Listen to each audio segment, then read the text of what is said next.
The hunt is now on for the murderer of Charlie Kirk. Good morning, Kuhner country.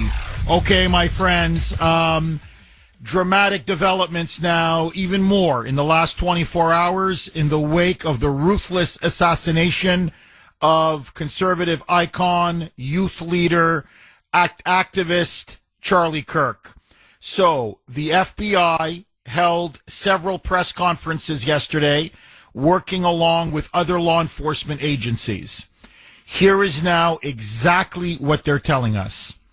They now say that they have surveillance footage of the alleged perpetrator of that heinous, brutal, politically motivated murderer of Charlie Kirk. They say that they have surveillance footage that shows him about an hour before the actual assassination, going up a stairwell, going through several buildings, eventually making his way up to the roof. So they say they have a pretty good fix on his identity. They also found palm prints. They also have surveillance footage of him jumping off the roof and off the building, making his escape after he shot Kirk in the neck, and then apparently went through a neighborhood, and then apparently obviously disappeared, or so far has disappeared from that point. Now, they have released two photos, two images of what they believe is the quote-unquote person of interest, i.e. the alleged suspect. They say he looks college-aged. So they're looking for someone 19, 20, 21-ish, 22-ish, something like that, tall, lanky, thin, dressed in black, had a black cap, a black hat, a long black sleeve shirt with some kind of an American flag on it, wearing these wraparound sunglasses. Anyway, so they have released a couple of photos, the images of who they believe is the perpetrator. Furthermore, and this is where it gets very interesting, according to the Wall Street Journal, and I want to stress, again, I'm a prisoner of media sources, so if this turns out to be false, I apologize, but I can only go by what the media is reporting. According to media sources, and in particular the Wall Street Journal, and now others are corroborating it, saying that law enforcement, ATF, FBI agents are telling this to these media outlets, that they found the alleged weapon that was used in the murder of Kirk. It is apparently a bolt-action rifle. They say they found it in the woods nearby, wrapped in a towel. Now, let me just stop for a second. If this is true, and again, I have to underline the word if, because it's still very early, obviously, in terms of all the evidence that's now coming out. But if this is true, then I have to tell you the Democrats look even stupider now than they did yesterday. And that's why I keep saying over and over again, when you don't know the circumstances of a case or of an event or of a shooting, don't right away spout off about the need for gun control. Because bolt-action rifles, if this is true, that's exactly the kind of weapon that these Democrats say, no, that you can own. You know, that you can go, well, that's for hunting or whatever. Yeah, that's okay. We want the Glocks. We want the handguns. We want the semi-automatics. We want the AR-15s.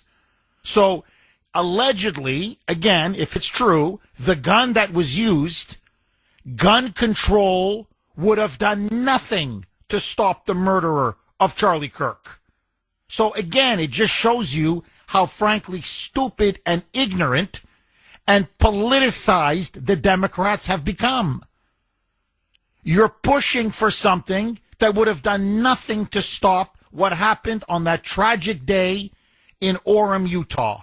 Now, furthermore, and this is where I'm not surprised, but again, I underline the word if it's true. According to the Wall Street Journal, according to the New York Post, according now to multiple other media outlets. They now say that ATF and law enforcement agents are saying that the rifle that was found had cartridges.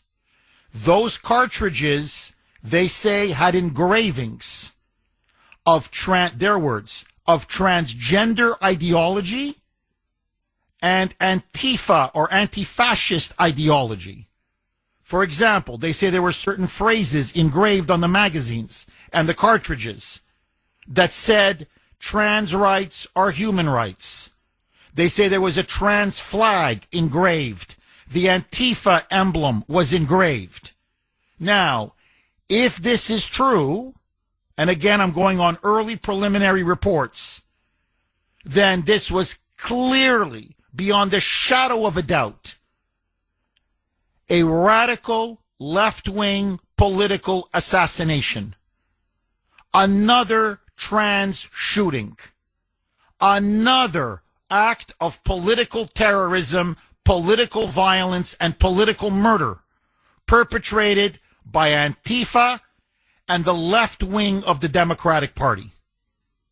And so, as I speak to you now, there is an intense manhunt underway. They say they don't want to release the video footage, the surveillance footage that they have just yet. They say, again, I'm just going by what law enforcement is now saying, that they have a fairly good idea of who this person is. They don't want to release any names just yet. They believe that they're closing in on him, that they're bringing in a forensic team. They're going to look at DNA that was found. They got palm impressions. It looks like they may even have gotten some fingerprints. And so they say that slowly but surely, the noose is tightening, and eventually they will get him. Listen now to President Donald Trump, who was asked yesterday, why haven't they found the shooter yet? And are you concerned that it's already been 24 hours? Could the shooter have made it to Mexico? The Canadian border is about 10 hours away north. Could somehow maybe the shooter have escaped into Canada? Listen now to Trump's response. Roll cut 3, Mike. Why haven't they found the shooter yet, Mr. President? Are you concerned that it's been 24 hours? Well, I hear they're making big progress, and we'll have to see what happens. Do you have any indication of the shooter's motivation, sir? I have an indication, yeah, but we'll let you know about that later. Thank you.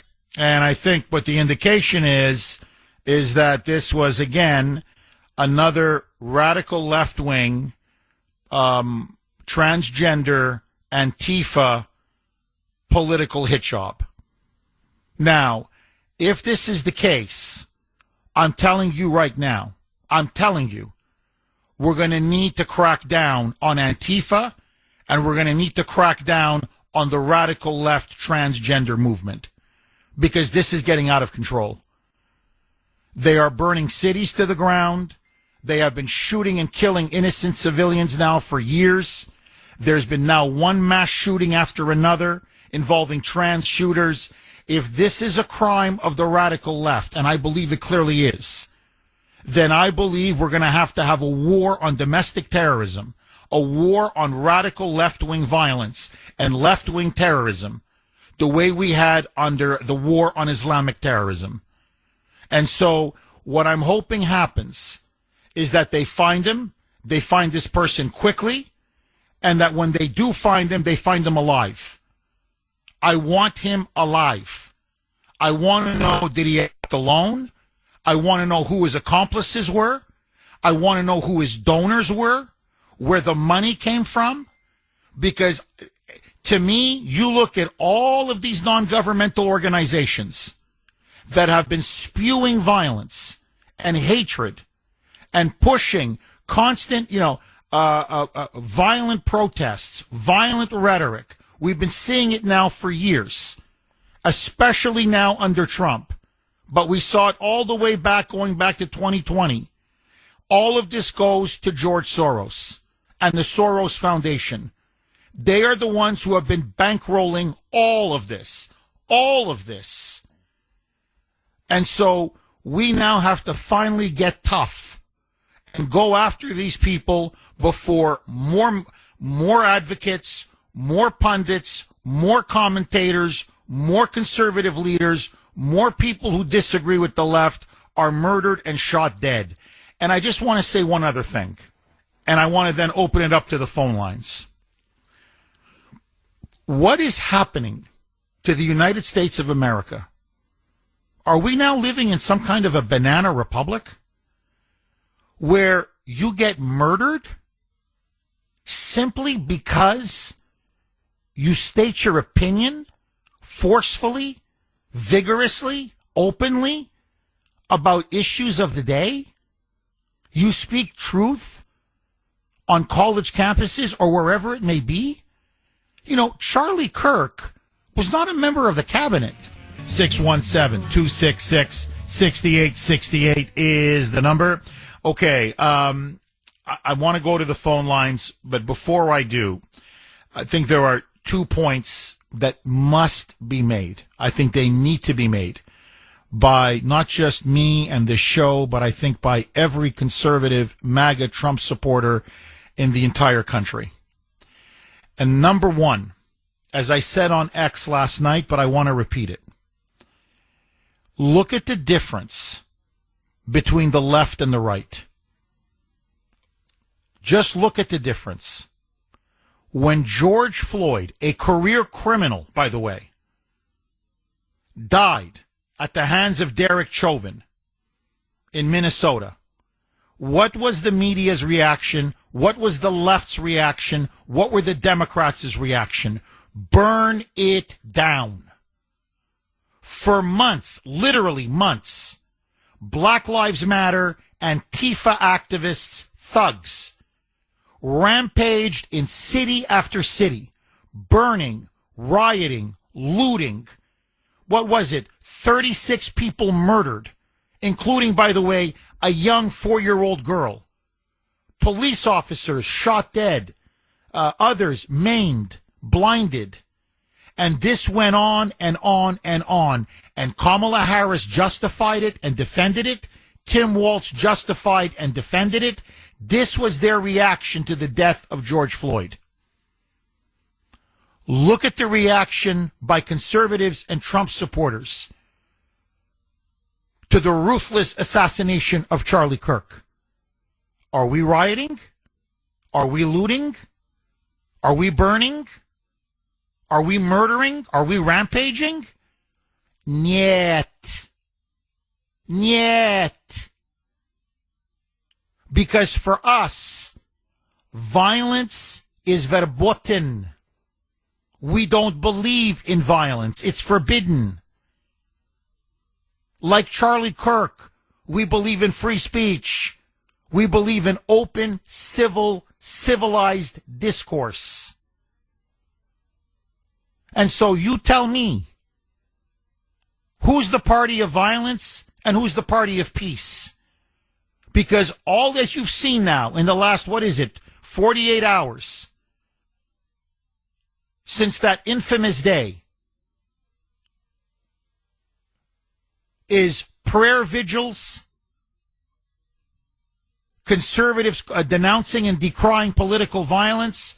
People all over the country are holding prayer vigils and moments of silence and thoughts and everyone thinking about the family, about his wonderful wife, who now will never see her husband again, and they will never grow old together. And of course, those two babies who are never going to never going to have a father again, and are going to grow up fatherless. So we hold prayer vigils and decry political violence, while the left burns, riots, and loots. Now, second point, and I said this on X as well, but it needs to be repeated over and frankly over again.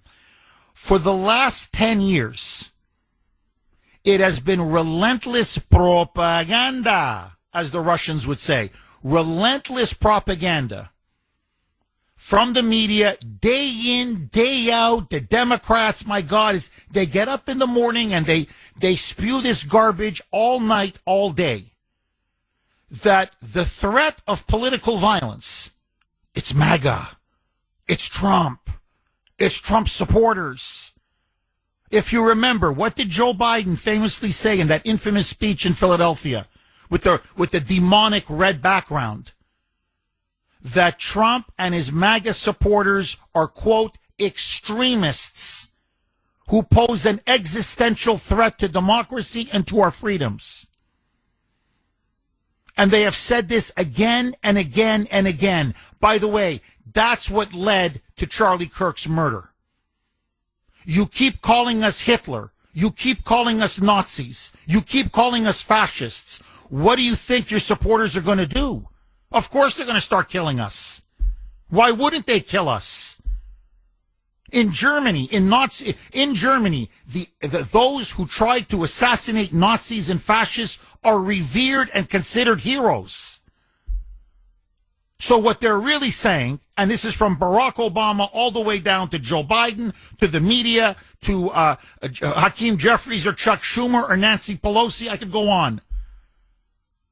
What they're really saying is, wink, wink, kill them. Wink, wink, take them out. The only good MAGA is a dead MAGA. But the actual violence has never come from a conservative. The actual violence has never come from MAGA. Just look at Charlie Kirk. It's pretty obvious now, it was a radical leftist who murdered him. And probably murdered him in the name of transgender left-wing ideology. You don't like that? Look at Luigi Mangione. A hero now, a folk hero, literally a folk hero on the left. They're naming ballot measures after him in California. Gunned down a United Healthcare executive, Brian Thompson, in cold blood. Because he had his left-wing critiques of corporate greed and healthcare inequalities. And so that you murder a CEO? You murder somebody for that? You sicko? Tesla. Look at Elon Musk. The dealerships. How many of them were torched? How many of them were destroyed and burned to intimidate him and punish him for supporting Trump? I mentioned the Black Lives Matter Antifa rioting of 2020. That's not violence? That's not political terrorism? How about when they shot up that congressional baseball practice and nearly killed Steve Scalise? That was a Bernie supporter, a left-wing activist. Look at how now they're targeting ICE agents all across the country. I could go on and on and on. Okay, America is in mourning over the murder, the death of Charlie Kirk. J.D. Vance and his wife have now met with Erica, Charlie's wife, and their children, trying to console them. President Trump had a long conversation with Erica. When asked by reporters, he said that she is absolutely devastated, almost inconsolable. She has now lost the love of her life, her husband. Her children now will not have a father growing up. And apparently the casket is going to be flown on Air Force Two. They're going to fly the body from Salt Lake to Phoenix, Arizona. And President Trump says he will be attending the funeral. It is his obligation, he said, to attend the funeral. Listen now to President Trump, asked yesterday by a reporter, are you now concerned for your own safety? They tried to kill you not once, but twice. Listen to Trump's answer. Roll cut to Mike. Your own safety? Not really. I'm really concerned for our country. We have a great country. We have a radical left group of lunatics out there, just absolute lunatics, and we're going to get that problem solved. I'm only concerned for the country. So he's worried now that this cycle of leftist violence, this epidemic of leftist violence, is now going to get worse and worse and worse. And let me just say one final exclamation point, and the lines are jammed, so I'm going to go to the phone lines. It's not just Charlie Kirk. In Butler, Pennsylvania, had it not been for the hand of God, really a miracle, had Trump not tilted his head at the last possible millisecond, his brains would have been blown out all over that stage. And another radical left-winger would have claimed, this time, Donald Trump's head. Not just Charlie Kirk, but Donald Trump. And so this epidemic of leftist violence that we are now facing, it's not going to end. I fear, honestly, it's only going to get worse. And what's been lost, sadly, in this murder, this poor assassination of Charlie, is Ryan Ruth, the man who attempted to kill Trump in Florida at the golf course, because his trial now begins. And when asked, why did you try, he took shot after shot at the president. This was just after Butler. And asked, why did you want to kill him? You know what he said? He's Hitler. We must stop Hitler. Hitler is rising amongst us. Now, where did he get that idea? It came from the media. It came from Schumer. It came from Hillary Clinton. It came from Obama. It came from Biden. And why do you think they're targeting us? Why do you think they targeted Charlie Kirk? Because we're also Hitler. We're also fascists and Nazis, according to these sickos. And so this climate of hatred, this villainization of all conservatives, of all Trump and MAGA supporters, it's just getting worse. It has now effectively put a target on everyone's back. Now, we have to destroy and defeat this. Because, or else, I'm telling you, get used to many more political shootings. And today it could be Charlie Kirk. Tomorrow it could be you. It could be me. It could be all of us. That's just a fact.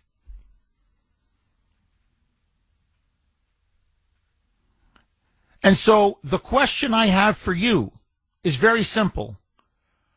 Are we now living through an epidemic of leftist violence? Who do you ultimately blame for this epidemic? You know who I do. The Democrats, the media. And what can we do now to stop this? And let me just say this, and I'm going to get to this later in the show. I am shocked. I am disgusted. I am sickened by the reaction online. And these are from teachers, from nurses, from doctors, from government civil service employees, from some people in the military, from Secret Service agents, some, openly celebrating, boasting, crowing about the death of Charlie Kirk. He had it coming. That's what they're saying. They're literally, they're chanting. There was these group of protesters in in Los Angeles. These were college students. Charlie got it in the neck, in the neck. Charlie got it in the neck, in the neck. They're literally singing and chanting and clapping. Like deliriously, yes, almost like, these jihadists when they killed a busload full of Jews or blow up an American embassy or whatever. La la la la la la la la la la la la la la la la. They're dancing on the streets. It's the same thing here.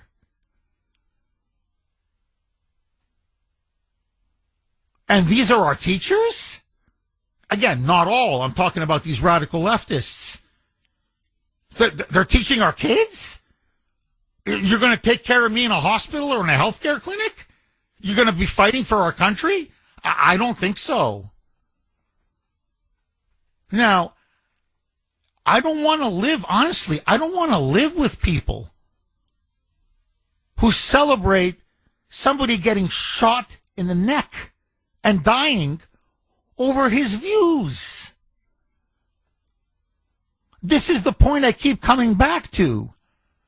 He wasn't, not that you ever shoot a president, please don't misunderstand me, but he wasn't president or secretary of war or whatever. He wasn't in a position of power in which you can say, well, he did something to some country or some group. What was Charlie Kirk? He was an organizer. He was an activist. He was a debater. He was a commentator. In other words, what did he do? He commented on news and current events of the day. I thought that's what our republic was based on. Argument, persuasion, the clash of ideas, freedom, back and forth. So now we're literally going to shoot people for their opinions? And ultimately, I'm going to say this. I think we conservatives are partially to blame. And I include myself. And I'll tell you why. Because the left kept pushing and pushing and pushing. And we just stood by and let it all happen. We let cancel culture take over. We let censorship take over. We seeded the universities without even firing a shot. We seeded the public schools. We seeded everything to them. And now it's a Frankenstein's monster. This is now what's happening right in front of our eyes. They're going on social media. On social media. I'm talking about high school teachers all over the country, but I'm just going to cite here in Massachusetts, in Revere, in Sharon, near my neck of the woods. I can't even use the vulgarity. And by the way, these are teaching, 6th, 7th, 8th graders. I am so happy he effing got it in the neck. He had it coming. And you're teaching kids? On Blue Sky, which is that big social media site, basically the left's version of Truth Social, or I guess even X. I mean, they are so celebrating the death of Charlie Kirk that literally even Blue Sky said, can you guys calm down? Literally said, please stop celebrating the assassination of this guy. Like, this is like, it's getting sick. I don't want to coexist with people like this. I don't. 617-266-6868 is the number. Lines are loaded. Al in Burlington. You're going to kick us off, Al. Thanks for holding and welcome. Good morning, Jeff. I haven't talked to you in about a year since I came back from Normandy. Jeff, I'm a 100% disabled Vietnam veteran, and I went to a memorial service yesterday. And you are exactly right about we let this happen. We kept quiet. We the people that have experienced violence do not want violence. And the problem that I saw, and it went around the room yesterday with guys that were Rangers and SEALs and whatever, there was no overwatch. Any military operation and security has to have overwatch. Even in Butler, there was overwatch. Now they were slow on the uptick, but they did shoot that gunman. There was nobody on the roofs watching. And I heard Jason Chaffetz, who I like, and said that, we don't have this stuff happen in Utah. Utah is very docile, and they didn't think anything like this would happen. But I want to give you a name. My son he texted to me, and I went on Google. Yeah, Al, and thank you very much for that call. No, there have been stories written about this guy called, it's a transgendered person. He's a biological male, claims to be a she/her. Sky, is it Sky or Psych? Anyway, whatever, Psych Valadez. He wrote a digital album. He put together a digital album. And one of them says Charlie Kirk will be dead, or Charlie Kirk is dead at 31. And so people thought, well, he looks like he's, maybe he's the shooter. But apparently he's denying it. He went back and forth saying, I'm not even really that political. And he took down the song. Law enforcement is not, he's responding to people online saying, look, it's not me. I'm telling you, it's not me.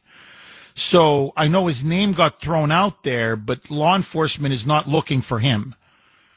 Now, but I get where you're coming from, Al. Look, he wrote songs calling for the murder of Charlie Kirk. Now, it looks like he's not the murderer, okay? It's almost 100% he's not the murderer. But what kind of a sicko? No, really. This is what I'm talking about. Like, you want to make music, please, go ahead, make music. But you're calling for the murder of a 31-year-old man? And again, look, please, I'm not saying you call for the murder of a president, but at least you say, okay, well, the president has power. The president affects your life. The president, whatever. Okay, I can somehow see why you would hate a president. But a guy who goes on college campuses and literally his slogan was, prove me wrong. Literally, prove me wrong. Let's debate. Logic. Facts. Evidence. The clash and collision of ideas. And he was always, that's the other thing, of all the people to kill, Charlie Kirk was patient. He was nice. He was courteous. He was immensely civilized. He gave everybody all the time in the world, any left-winger, any liberal. You want a minute, 2 minutes, 5 minutes, take the floor, say what you have to say. When you're done, I'll reply and respond. He wasn't nasty. By the way, and the media keeps saying he was divisive. He was hate-filled. It was all hate speech. Quite the opposite. He reached across the aisle. He wanted debate. He was polite. If anything, he was too nice. I mean, I don't want to speak ill of the dead. I love the guy, but I'm just saying, if you're saying that, Jeff, if you have a criticism of Charlie Kirk, I'm like, buddy, I'd hit him a little harder. Okay, he was very nice. That's why, look, think about this. Okay, I just want you to stand back. Charlie Kirk, this is one of the things he kept saying over and over again, and especially before he died. That's the irony, okay? He said, I'm watching the rise of assassination culture on the left. Those were his words. If we stop talking to each other because we think we're all so evil that we're not really human anymore, we're going to lead to a civil war. And I don't want to stop talking. All I want to do is talk. Let's discuss. Let's debate. Let's keep talking and debating. This is what America is all about. You say your piece, I say my piece, and let's try to win over everybody by persuasion, by logic, by the strength of our arguments. And they killed him. They killed him. So he believed in free speech, and their answer was the bullet. Now, that tells you everything you need to know. If the media can't handle Charlie Kirk, if the left and the Democrats can't handle Charlie Kirk, then they can't handle me, they can't handle you, they can't handle any of us. And I think that's what we're starting to see in front of our eyes. Now, if we don't get a handle on this, and I mean now, they're going to start, it's going to be open season on MAGA. And that's why, if you notice, I was saying for years, I kept saying over and over again, why aren't conservatives calling out Biden and Obama and Clinton and CNN and MSNBC? Stop calling us effing Nazis. Because you're going to get people killed. And that's exactly now what's happening. They almost got Trump. In fact, as I said yesterday, they got Trump. Let's be clear. Trump should be dead right now. I'm sorry, but it's true. That was a miracle that saved him. And then they tried to get him again. And now they got Charlie Kirk. And I'm going to be honest with you, okay? God is my witness. And I'm not the only one. Megyn Kelly has said it. I could run down the whole, Glenn Beck has said it. Everybody's saying it. Ben Shapiro's saying it. We're always looking behind our back. Whatever you think of these people individually, what I'm saying is, look, honestly, I don't want to make this about me. I'm looking behind my back. I have been for a long time. These death threats I keep getting, they're not normal. Yeah, I'm telling you, 10 years ago, I got a few here or there. But my God, ever since Trump, and especially now in the last couple of years, these people are sick. And there's more of them, and more of them, and more of them. And I'm telling you, you can always tell when a threat is real or not. And you look at some of them, and you're like, I'm trying to make my skin crawl. They're like, no, they really think I'm a Nazi. These people really want to kill me. Now, I'm sorry, who am I? I'm being honest with you. Who am I? I don't have any power.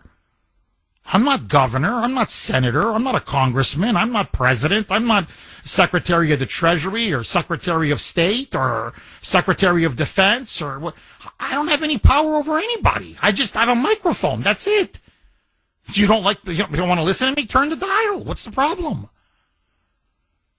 But for the left, this is the scary thing now. Words are violence. That's like, in other words, if Jeff Kuhner supports Trump, oh my God, he's attacking me. He's attacking me. He's going to get us all killed. You're effing insane. And this is, look, we're now at the end of all of this brainwashing and programming and indoctrination and this relentless propaganda. MAGA, extremism, existential threat to democracy, Hitler. To the point now that when, you kill a prominent conservative spokesman or voice, and they can't, they even know it may cost them their job. They go on social media. They can't control themselves. Like, yeah.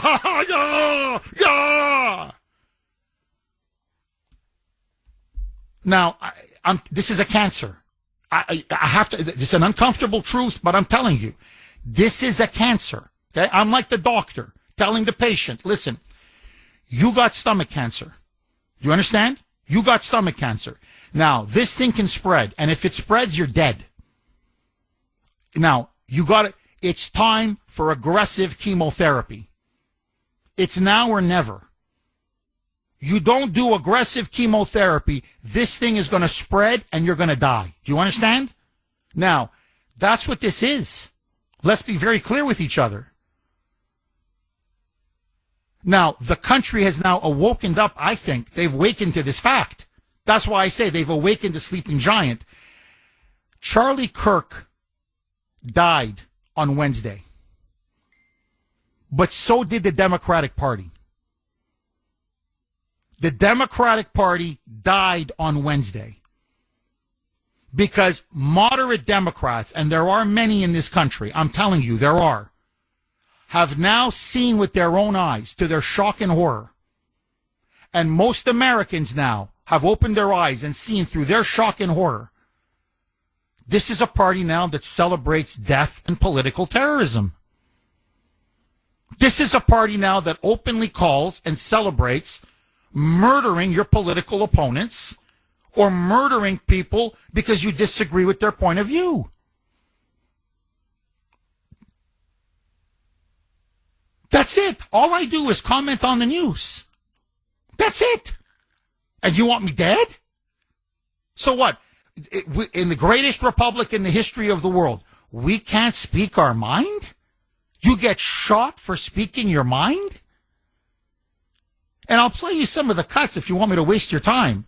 But you have these idiots in the media. His comments were hateful. His comments were divisive. Okay, first of all, they weren't, because he always tried to reach across the aisle, debate people. He was always very civilized, courteous, polite, nice. He was never nasty, never insulting. Okay? But for the sake of argument, just for this, okay, he was hateful and he was divisive. And what, Bill Maher isn't? What, Larry O'Donnell isn't? What, Rachel Madcow isn't? What, you idiots in the media, what, you're not divisive? What, the Democrats, they're not divisive? So what, does that give me now the right and the permission to start shooting people left, right, and center? What, I can go to, I find college professors very divisive. Honestly, extremely, they are divisive. Doesn't give me the right to go in there and shoot them up. Stupid. So even if he was divisive, even if he was hateful, he wasn't, but just for the sake of argument, and that justifies.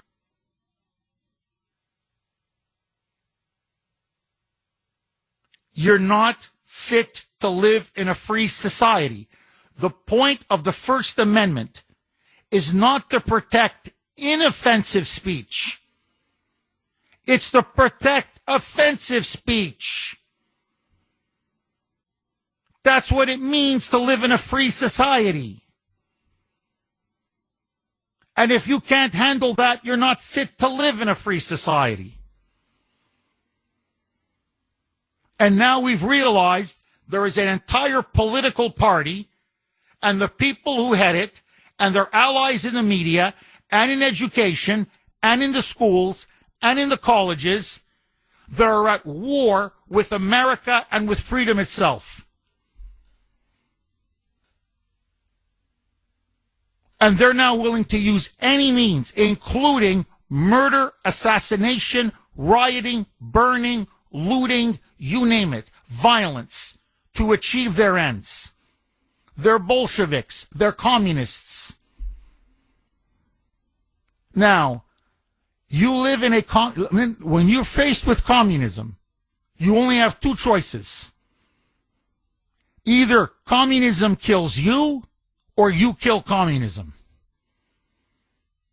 You can never peacefully coexist with communism. Look at any society, any country in the world where they've had a communist movement. So the question now is, are we finally going to get serious about opposing this sickening woke culture and these radical Democrats that are hell-bent now on seizing political power no matter what the cost? They almost assassinated Brett Kavanaugh. They sent an assassin to kill Kavanaugh. Chuck Schumer on the steps of the Supreme Court basically called for the murder of Gorsuch and Brett Kavanaugh. He's the freaking Senate Democratic leader. And we laughed. Everybody laughs. Everybody says, ha, ha, ha, ha, ha, ha. Now it's not so funny anymore. When your enemy shows you who they are, believe them. 617-266-6868. Agree, disagree. Vince in Deutschland, Germany. Thanks for holding, Vince, and welcome. Hey, Kuhner, man. How you doing? A little better. My ribs are starting to heal a little better. But please, Vince, go ahead. I want to hear from you. Jeff, I remember you saying one time your mentor's Michael Savage, and I just listened to Michael Savage yesterday, and he doesn't believe the narrative coming out of the government about the shooter. And I've been pouring through all the videos, and I'm not the only one. Lots of people have been pouring through all the video footage out there, and there's a ton of it. And it's obvious that there were either spotters or people passing hand and arm signals to this shooter, but this thing was coordinated. It was coordinated. And if it was coordinated, that means that there are higher forces at play here. And they have to go after these NGOs, because if this is coordinated, it's financed. And if it's financed, that means that the web is wide. And I'm really concerned about the funeral that's going to happen in Arizona and how Trump says it's his obligation. And going back to what happened to Joe Stone Crab last weekend, how Code Pink was able to get within the security bubble, I'm really worried that a decapitation event can happen in Arizona. All speculation, but I really hope the government, Trump's inner circle, is taking these things into consideration, seeing that J.D. Vance is probably going to be there too, as well as most of the cabinet. What say you, Jeff? Vince, look, as usual, you're very perceptive. You're almost reading my mind. Here, let me just play the cut, and then I'm going to answer your question. I want to come back to you, Vince. This is President Trump asked, are you going to Charlie Kirk's funeral in Arizona? Listen to Trump's response. Roll cut to C. Mike.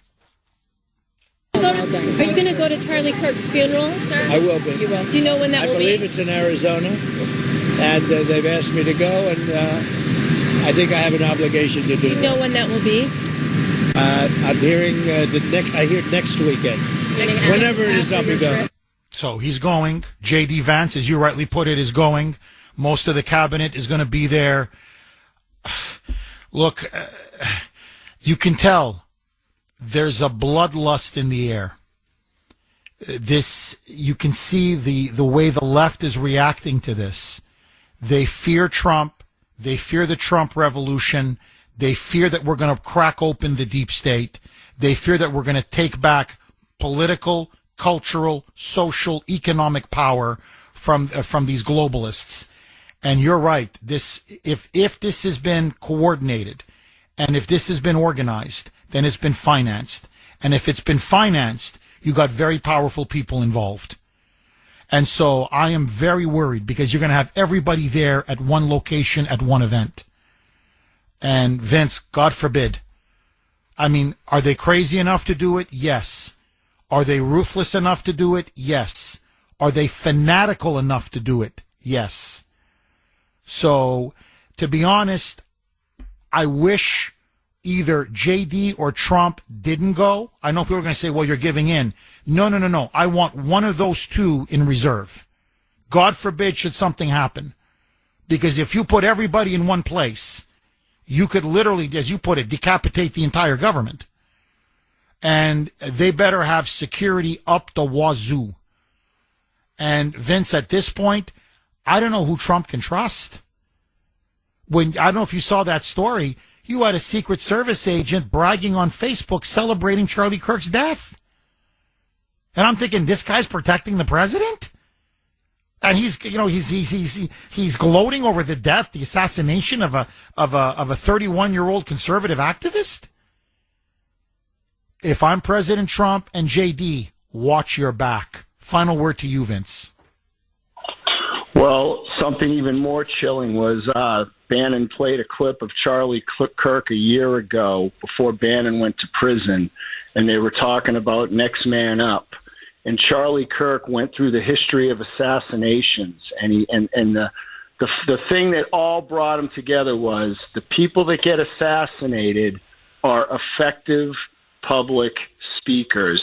They're people that articulate ideas and the feelings of, the general public. And he went right down the line. And they said it was so chilling. The whole thing was about next man up. If one man goes down, another man has to step into the breach to cover him. You know what I mean? But it's like, who are they going to go after next? Who are they going to go after next? Vince, thank you very much for that call. Everybody's waiting now for the other shoe to drop. I don't think the left is done. Personally, I don't. I don't think so. And you can tell now. And this is the problem. There are never any consequences. That's why they become so emboldened. I mean, just think about it. Black Lives Matter, Antifa. Has anybody been arrested? Have there been any consequences? I mean, just, again, look at the culture of violence that they've unleashed on college campuses, wherever you go. Is there ever any consequences? Is anybody ever held accountable? Look at all these deep state criminals. Has Fauci been held accountable? Has Brennan been held accountable? 617-266-6868 is the number. Okay, let me ask all of you. It's a very difficult question. It's maybe the most difficult question in all the years I've been on talk radio, frankly. But it's a question that I believe now must and needs to be asked. And so I would really, honestly, I'm asking for everyone as a favor to the Kuhner man, if you can, as many of you participate in this poll question, because I really want to know what all of you are thinking. So the Kuhner Country poll question of the day, sponsored by Mario's Quality Roofing, Siding, and Windows. Are conservatives now being hunted in America? Do you believe, do you feel that conservatives, MAGA supporters, Trump voters, however you want to frame conservatives, Republicans, whatever, do you believe, do you feel that conservatives are now being hunted, that there is now a target on our back, specifically from radical Democrats and the radical left? A, yes. B, no. You know where I stand. I think it's clearly a yes. I think that's the real meaning of the assassination, the leftist murder, political murder of Charlie Kirk, and this epidemic of leftist violence that we've been living through now for I don't know how many years. But that's me. I want to hear from you. A, yes. B, no. You can vote on our webpage, wrko.com/Kuhner, wrko.com/Kuhner, KUHN is in national ER.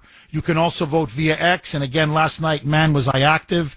My handle there, all one word, at the Kuhner Report, KUHN is in national ER, at the Kuhner Report.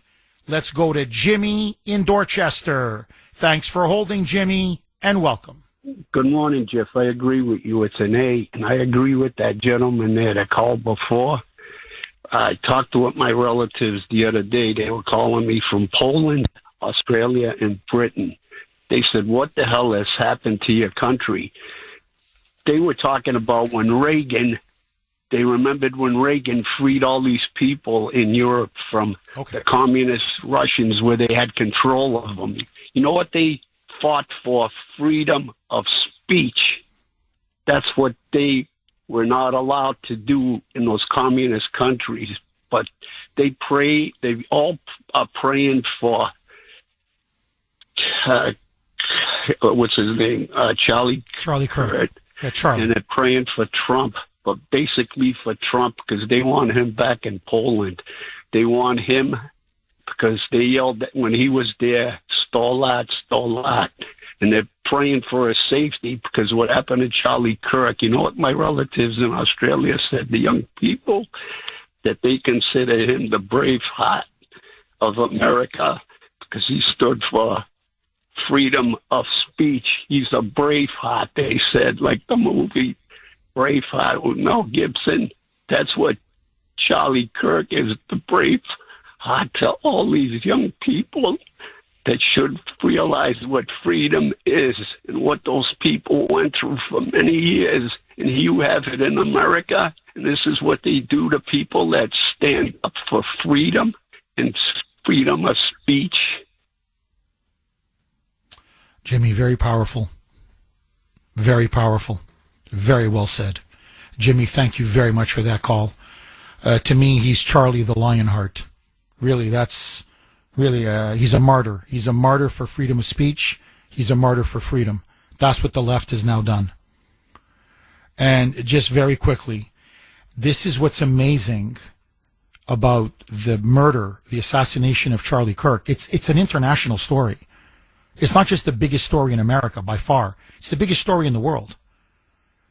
And it's the same massive ideological fault lines, the same ideological divisions that we have here. You're seeing it in Canada, in Australia, all across Europe. So, we talked about this yesterday. Lauren Boebert, Congresswoman Boebert, in the House, after Charlie Kirk was pronounced dead, said, can we have a moment of silence and say a prayer for Charlie Kirk? Literally 1 minute. And the Democrats, the leadership, shouted her down, saying, no, pass gun laws. They wouldn't even allow a moment of prayer. In Europe, listen to this, in the European Parliament, so these are, representatives of, the countries from all across the EU, conservatives, it doesn't matter, from France, from Italy, from Poland, from Germany, from Denmark, it doesn't matter where. They said, please, we all want a moment of silence, a minute of silence to honor the memory of Charlie Kirk. And the left said, niet. The left said absolutely not in the EU Parliament. And so when they said no and shot it down, conservative members of the European Parliament from every country in Europe said, well, we're standing up anyway. And they defied the rules of the EU parliamentarian and literally stood up for a minute. So what I'm saying is that across the world, conservatives now realize, not just in America, across the world, they stand with Charlie Kirk and they stand with us. They know this is this is not an original take on my part. Many are comparing this to the assassination of Martin Luther King. And of course, Charlie Kirk and King were different people, different men, different time, different causes. But Martin Luther King, God rest his soul, was a martyr for the civil rights cause. They killed him because he championed the civil rights movement. Charlie Kirk is now a martyr for freedom of speech. And that's why they killed him. He has now become a martyr for freedom. And he's becoming a martyr for freedom, not just in America, but all across the world. And that's why the left, that's why I said the Democratic Party died on Wednesday. Charlie Kirk may have died, but they died as well. Are we now living through an epidemic of leftist violence with the tragic murder, the assassination of Charlie Kirk as its latest example? And as conservatives, as Trump supporters, the MAGA faithful, those of you that voted for Trump, support Trump, or are Republicans, do you feel now that we are being hunted by the radical left? Do we have a target on our back? Do you feel safe?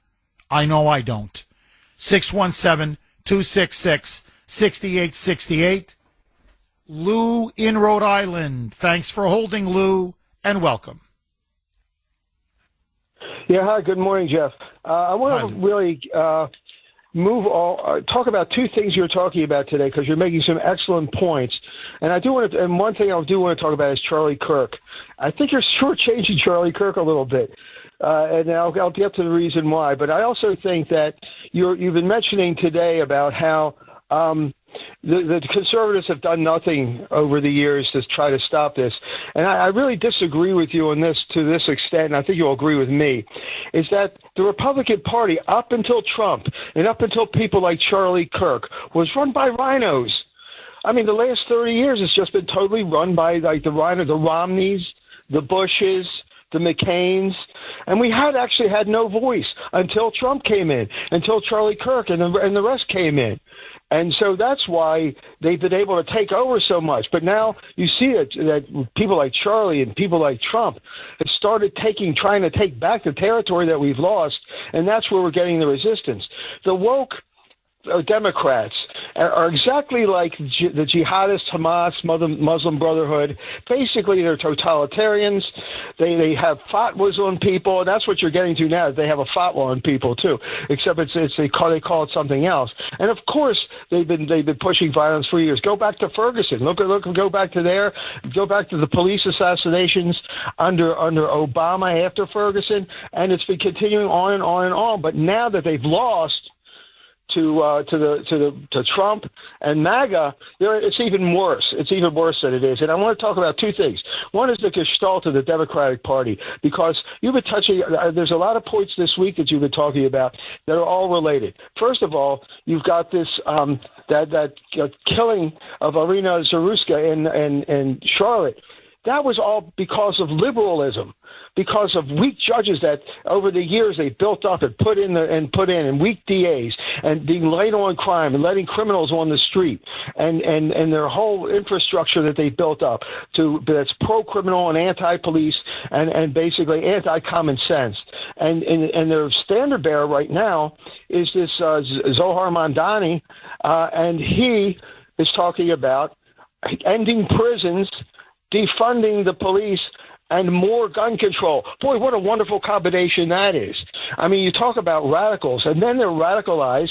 They've radicalized all these young kids all over through the years in colleges. They go out there and they protest for Hamas. They don't know even which river and which city they're talking about. They're so stupid.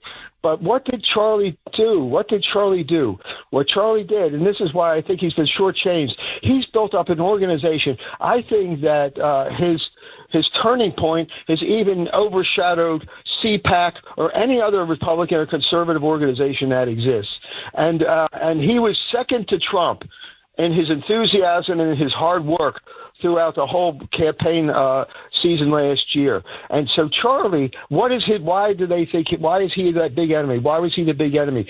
Because he went on college campuses and told these kids common sense and told these kids the truth and used facts and logic.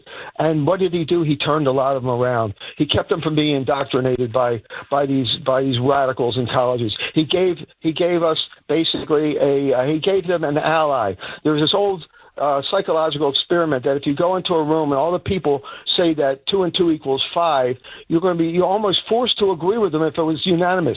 But if you have 1 or 2 allies in the room, then you feel stronger about your opinion. And that's what he did. He showed these kids common sense, and they were able to counteract all this stuff that was going on college campuses. That's why he was the big enemy. That's why he was considered divisive, because he basically was breaking up the woke agenda, breaking up the jihadist agenda, and basically bringing common sense into these college campuses, and created an organization turning point which basically is the voice of MAGA in this country. And he was key to that. As a matter of fact, I saw a comment on one of the posts that people were making about Charlie yesterday, and it said he was the greatest president that we'll never have. And he would have been president of the United States. I really think so. He was that much of a dynamic. Oh, I agree. No, Lou, I completely agree. I think you really put your finger on it. Look, he was only. First of all, just as a man, how much he accomplished in 31 years is remarkable. It's remarkable. It really is. And you mentioned how important he was to the campaign. Look, I spoke to Trump's people. Let me tell you what they told me. And they say, look, we're not saying this because the guy passed away. He goes, you can look at our comments, after the election. Charlie Kirk delivered Arizona for the president of the United States. And they believe he was pivotal in delivering Wisconsin as well. Because what he did is you're right, he went to these college campuses. He was able to, through his logic, through his oratory, through his appeal to reason and facts and evidence and common sense, penetrate this iron grip of indoctrination that the left has on many of these students. And he was able to turn many of them into Trump supporters, into conservatives. And what was it? In Arizona, it was something like plus 40 among young men, 18 to 29. And they credited that to Charlie Kirk. He got many women as well, young women. But he was so influential with the youth vote that without Kirk, they would not have won Arizona, and they probably wouldn't have won Wisconsin. So he had a massive impact and influence on the election. And then you mentioned, Jeff, he went into the lion's den. He went right into those college campuses, which is the heart of liberal power.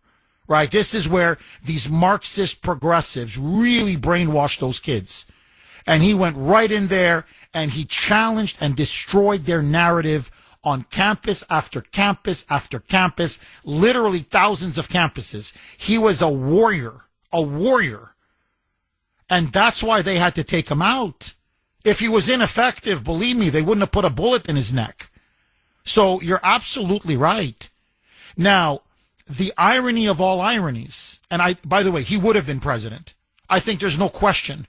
He was on the path, maybe at about 50, 55. Everybody said he is such a, look, he in some ways is the Martin Luther King of our times. He was marked for destiny. He was marked for greatness. I think, I could be wrong, but I'm giving you my honest opinion like I'm in the confessional, that his death is going to make him accomplish even more in death than what he was able to do in his life, which is remarkable, because of the impact that his death is having. Not just that he formed a whole generation of future leaders, and they're going to fill that vacuum, those shoes. But I can see what it's done to me. I can see what it's done to this audience. I can see what it's done to conservatives and Trump supporters and populists all over, not just America, as I said, all over Europe, all over the world. So I think his legacy is going to live on and on for at least generations to come. And the left is going to rue the day they made him a martyr. They're going to rue the day they put a bullet in his neck. And so, look, I agree with you. And what Kirk espoused, his belief in the rule of law, in constitutional government, in this great republic, in freedom of speech, frankly, in faith, family, and freedom. These are the eternal values, the eternal principles that he espoused, that I'm telling you, we are now going to pick up that standard, that banner, and we are going to continue to fight, and we're only going to grow and get stronger. They think they're going to intimidate us. They've done the exact opposite. They've just enraged us, emboldened us, and now we're going to go forward, and I believe we are going to defeat the left. 617-266-6868 is the number. Okay, very quickly, I just want to read two texts. The text line on fire this morning. You can text the Kuhner Man, 70470. Jeff, by the way, this is from 917. No, sorry, 603. Jeff, every point you're making this morning were the very same points that Charlie Kirk made repeatedly in his speeches and on those college debates. Now, I want you to think about this. The slogan that was emblazoned across the tent that Charlie used at his speaking events read, quote unquote, "Prove me wrong."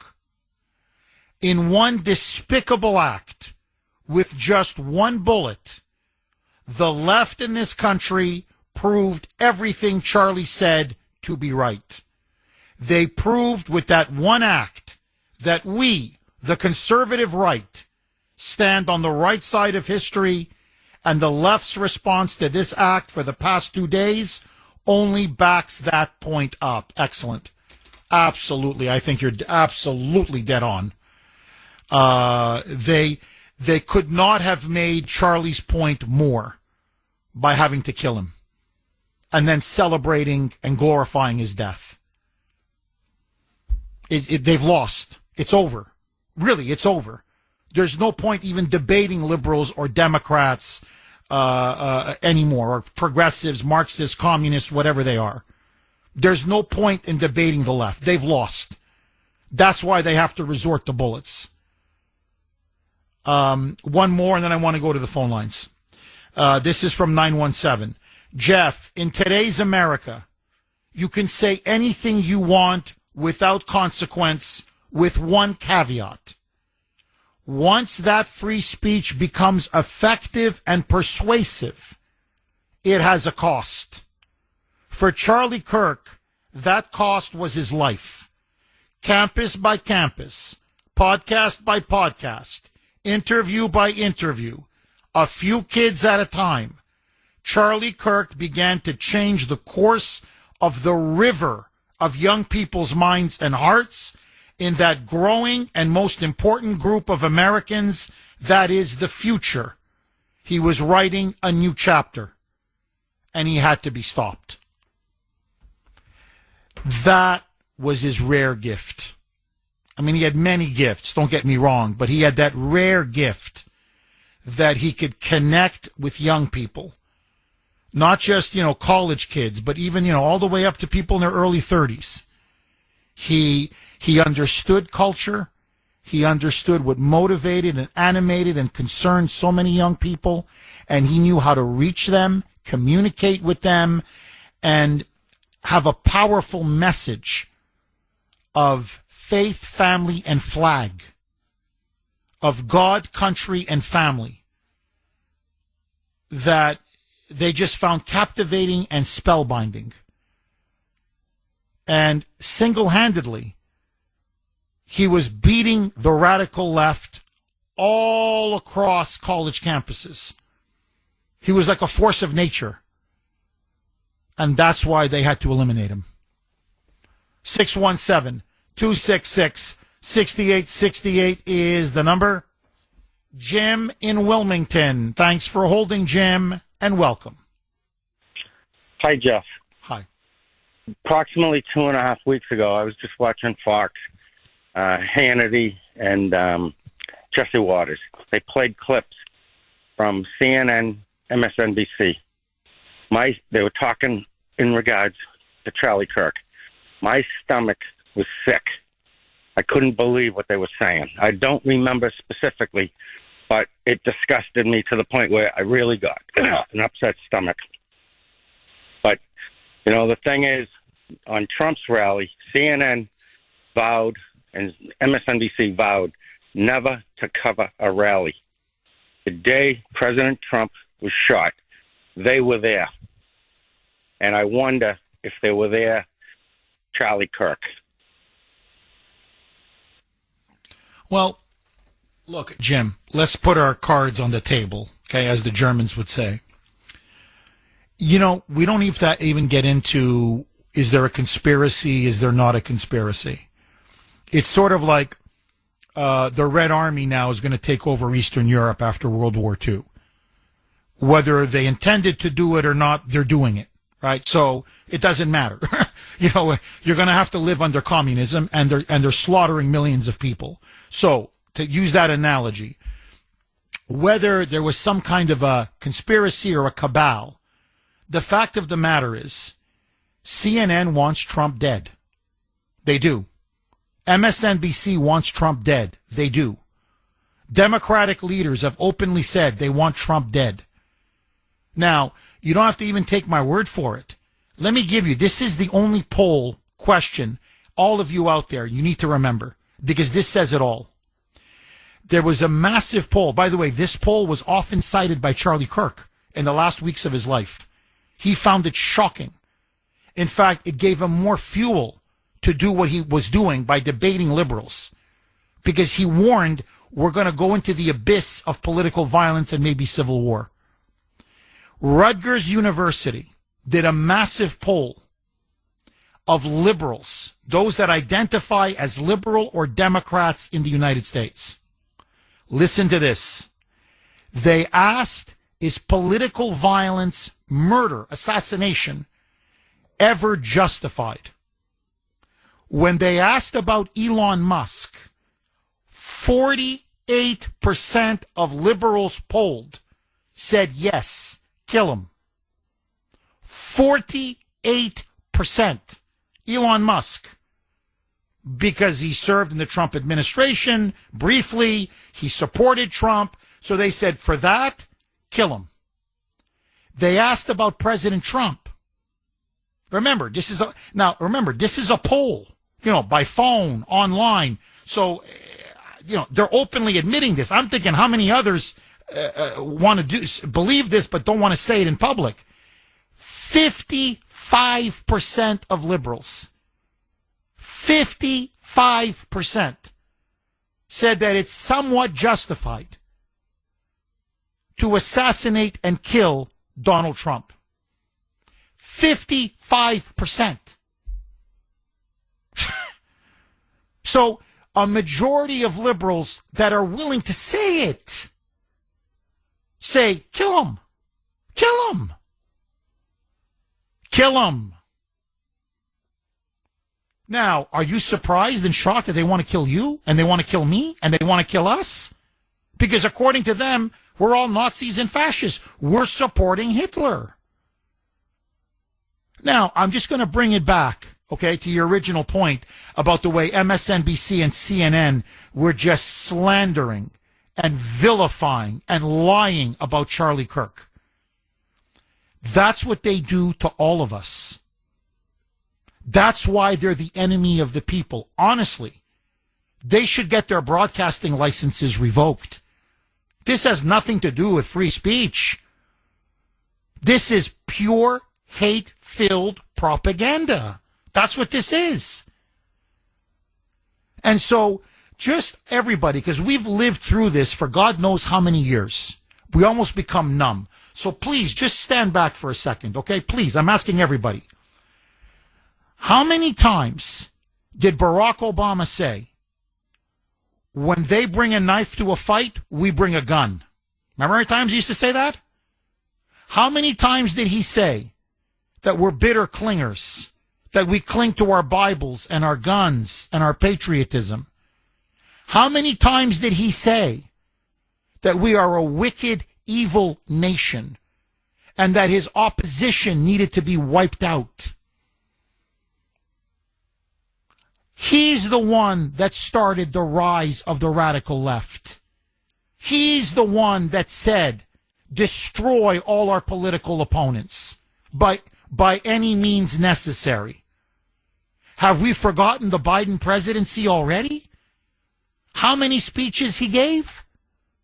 Saying Trump and his supporters are, quote, extremists, terrorists, insurrectionists, who pose an existential threat to the United States of America. I mean, forget a dog whistle. It was a bullhorn. Wink, wink. Take them out.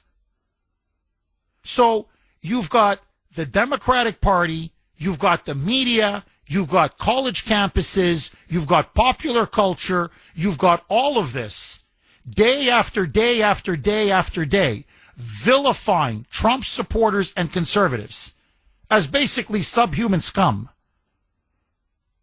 What do you do with Nazis? You kill them. What do you do with Hitler supporters? You kill them. What do you do with fascists and white supremacists? You kill them. They have been dehumanizing us for 10 years. And that's how you get someone like this guy to go and blow, basically, he almost practically blew Charlie Kirk's head off as they tried to blow Donald Trump's head off. And we don't even have to guess. We have Ryan Ruth, the second guy, who tried to kill him on the golf course in Palm Beach. Said, why? He's Hitler. He said it. He's the second coming of Adolf Hitler. And that's what the media... Look, every Democrat senator says it. Every Democrat congressman says it. Every CNN reporter says it. Every MSNBC analyst says it. The New York Times, the Washington Post, the Boston Globe, I can go on and on. Trump is a wannabe dictator. He is the second coming of Adolf Hitler. Who are his supporters? We are the brown shirts. We're Nazis. So who cares? Strip away our rights. Shoot us, kill us, arrest us, jail us, persecute us, harass us. And by the way, that explains the reaction on social media to the murder of Charlie Kirk. They're all saying it. Well, he was a Nazi. Great. One less Nazi. Great. We should be celebrating. Why are people mourning? This is a great day in America. Now, you keep doing this, you're going to have a civil war. I'm sorry, but that's just a fact. And that's why Trump, to his credit, was the only one that saw this initially. He said, The media is the enemy of the people. They are deliberately fomenting division and hatred. They are pitting white against black, Democrats against Republicans. They are pitting the country against each other. And if this continues, it's going to lead to massive political violence. And this is now where we are, to the point that everybody's asking themselves, who's next? Who's next? Who are they going to pick off next? So, no, there's no question. Charlie Kirk was a marked man. And he's a marked man because he was an effective man. And so, I've been told, watch my back. I'm not putting myself in there. I'm just telling you, watch your back. Be very careful. I don't know if I'm even going to do public events for a while. They're saying you don't understand. People are out to kill leading conservative voices. The genie is now out of the bottle. Now, how did we get to this point in our country? I'm just a commentator, man. And it's not just me, it's others, many others. They're trying, and this is what communists do. They murder in order to intimidate and terrorize the opposition. Now, are we going to allow this? Because if we do, we don't have a Republican government anymore. We're not a free country anymore. If you have to watch what you say for fear of being shot in the neck, then we don't have a free country anymore. And that's what the left wants. And we let them get away with it. We let them get away with it. We turned a blind eye. We turned a blind eye. We turned a blind eye. And now here we are. Our backs are against the wall. Today, it's Charlie Kirk. Tomorrow, it could be you or me. 617. Agree, disagree. 617-266-6868 is the number. Okay, it's 8-ish. I'm a few minutes late. But you know what that means? Kuhner's call log, caller of the week. It's time for Kuhner's call log, where we showcase our favorite caller from the week. I can hear you. Can you hear me? Thanks for holding, Dave. Jeff, it's not an invasion. All Trump wants to do is take a nice broom and sweep up the streets because the people who's supposed to be doing it ain't doing a damn thing about it. They're letting all these thugs get away with what they're doing, and everybody's tired of it. So it's going to be an invasion if the National Guard goes in or the feds go in? Nah.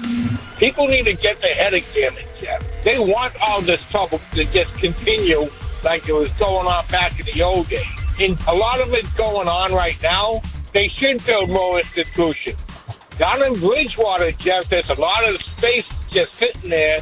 To the criminally insane is there's a lot of space they can build on to build more institutions and get them off the street and put them where they belong. And a lot of space up in Concord because Concord's totally empty. Norfolk's totally empty. Put them all up there and put that space back to use and put them where they all belong. And next week, it could be you on Kuhner's call log. Please, don't be a stranger. Call again. Best audience in the business. Period. Full stop. I know Dave is one of our regular callers. Dave, congratulations, my friend. You finally did it. You caller of the week and well deserved. Okay, just very, very quickly, couple of texts, and I want to go right back to the phone lines. 617-266-6868. You can text the Kuhner Man, 70470. This is a doozy from 508. Jeff, anyone else convinced that 95% of the leftists celebrating Charlie Kirk's death never actually ever listened to Charlie Kirk? Their opinion was purely shaped by leftist propaganda. I completely agree. I'll bet you dollars to donuts that the overwhelming majority of the people, yeah, one more MAGA scumbag down, never listened to a word that Charlie Kirk said. If you played a clip of him, you know, like a podcast or an audio recording, go like, who's this guy? Look, I can't recognize him. Who is he? Okay, now, very, very quickly. I don't want to dwell on this too much. I just want to spend a few minutes. But this needs to be confronted. This is a message. I believe it's on X. Don't quote me on this. But this is a teacher, an art teacher, at an elementary school in Revere. Okay, in Revere. For those of you listening across the country, that's just outside of Boston. This is what he wrote after the death of Charlie Kirk. Quote, "You can't preach continuous hate and expect to not be shot in the neck. Period." Here's another one. This is a teacher in Sharon. In Sharon. Quote, "I am so," can't say the F word, "I am so effing happy that they finally killed that Nazi scumbag Charlie Kirk. I got to clean this up a little bit. I'm just pissed off that they're now going to turn him into a martyr." Let me read to you an email. This is an email I got from a teacher in Pawtucket, Rhode Island. I don't want to mention the person's name. I want to protect their anonymity for fear of retaliation. But this is what this person wrote to me. "Jeff, I am a longtime listener of your show. I am writing to inform you of the outrage and anger I feel towards one of my colleagues. I am a middle school teacher from Pawtucket, Rhode Island, who witnessed the history teacher celebrating the death of Charlie Kirk. A student went up to her and asked her if she heard what happened to Charlie Kirk. She berated the child in front of other students and teachers and told them that he should first ask the teacher what her political ideology was before asking her if she was going to mourn someone who spewed hateful ideology. The child was confused and said, 'You don't care that he was murdered?' To which she replied, quote, 'He was a Nazi, a Christian, and a racist,' unquote. 'He got what he deserved.' She also allowed the other students to call him out for daring to say it was wrong. This is pure indoctrination. First of all, a student should never know what political party you're affiliated with. We are educators who are supposed to teach our kids how to think for themselves and come up with their own conclusions. We are not there to force our views and ideology down their throats. It is sickening what is happening in our classrooms today. These people have no business being educators. All they are doing is indoctrinating children. It needs to stop." Now, I have to ask you, what kind of a human being are you? And you're teaching kids. We're entrusting our kids to some of these teachers. It's not all teachers. It's a minority. But still, yes, yes, yes. Okay, it looks like they've now captured the suspect. 8:19 on the great WRKO. Jeff Kuhner, Boston's bulldozer. This just broke several minutes ago. The whole team here at RKO is working on this around the clock, so stay tuned. Keep the dial here because we're going to give you the absolute latest breaking information. But here is now what we now know. President Trump just revealed a couple minutes ago that the suspect, the guy that was seen in the images, the pictures, the photos, and the surveillance footage, going to the roof, leaving the roof after the shooting of the murder of Charlie Kirk, that this suspect now is in custody, that they have him, and the man, the perpetrator of the fatal shooting of Kirk, and that Trump says now with a high degree of confidence they believe he's the killer, and that, quote, somebody that was very close to the suspect, we don't yet know his name, but they say that somebody very close to the suspect turned him in. So I don't know if that was a family member or a close friend or whatever, but it looks now like they got him. Yeah. Yes. Okay, so just want to give you my quick take, and I want to go right back to the phone lines. I'm happy because I want justice. I want justice. And I want this guy to be prosecuted and punished to the fullest extent of the law. The death penalty. Utah is a death penalty state.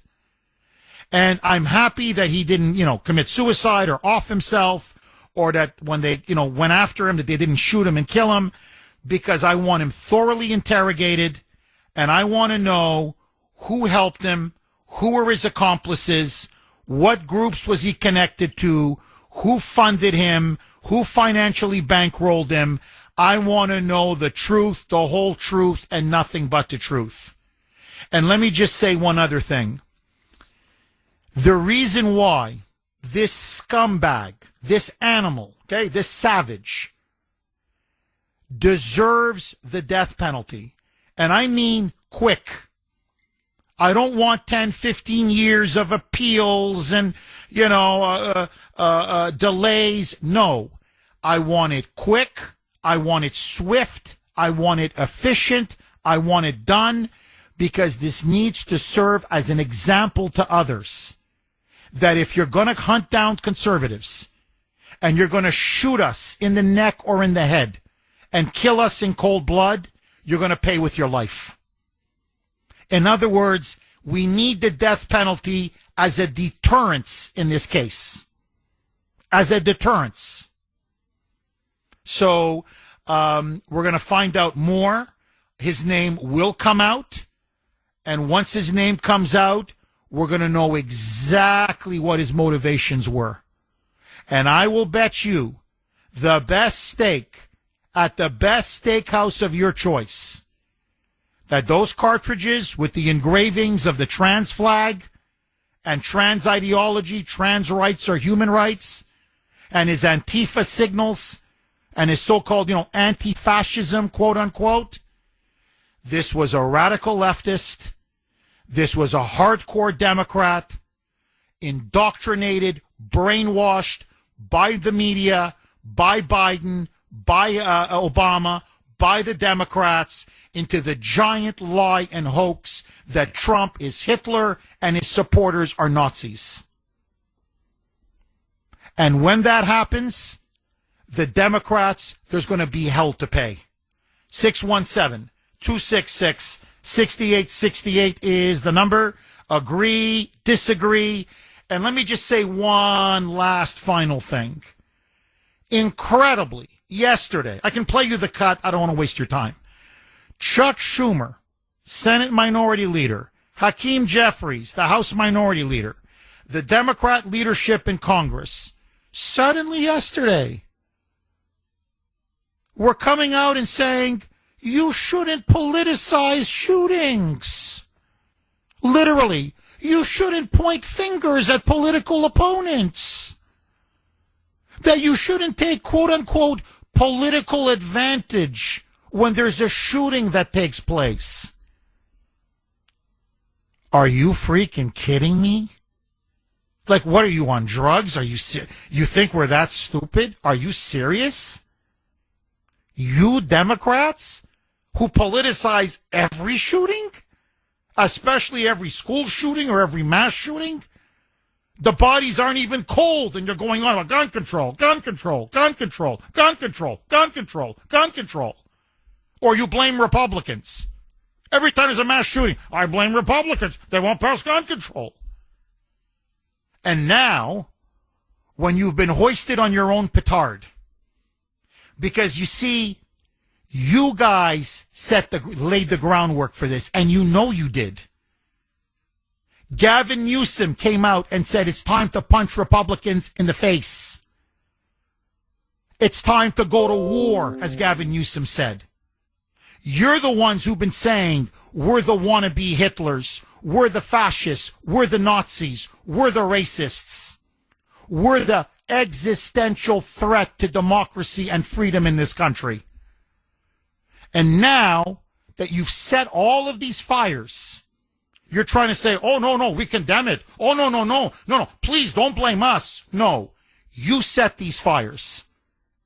And you knew full well, you gave them you knew that your words were incitement.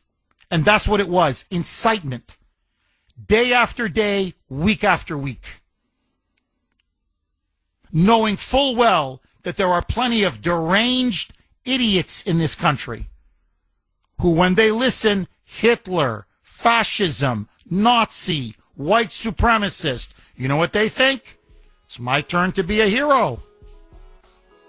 And I'll bet you anything you want. 617-266-6868 is the number. Okay, there's some more preliminary information that's coming out. I don't want to say it because usually that's false.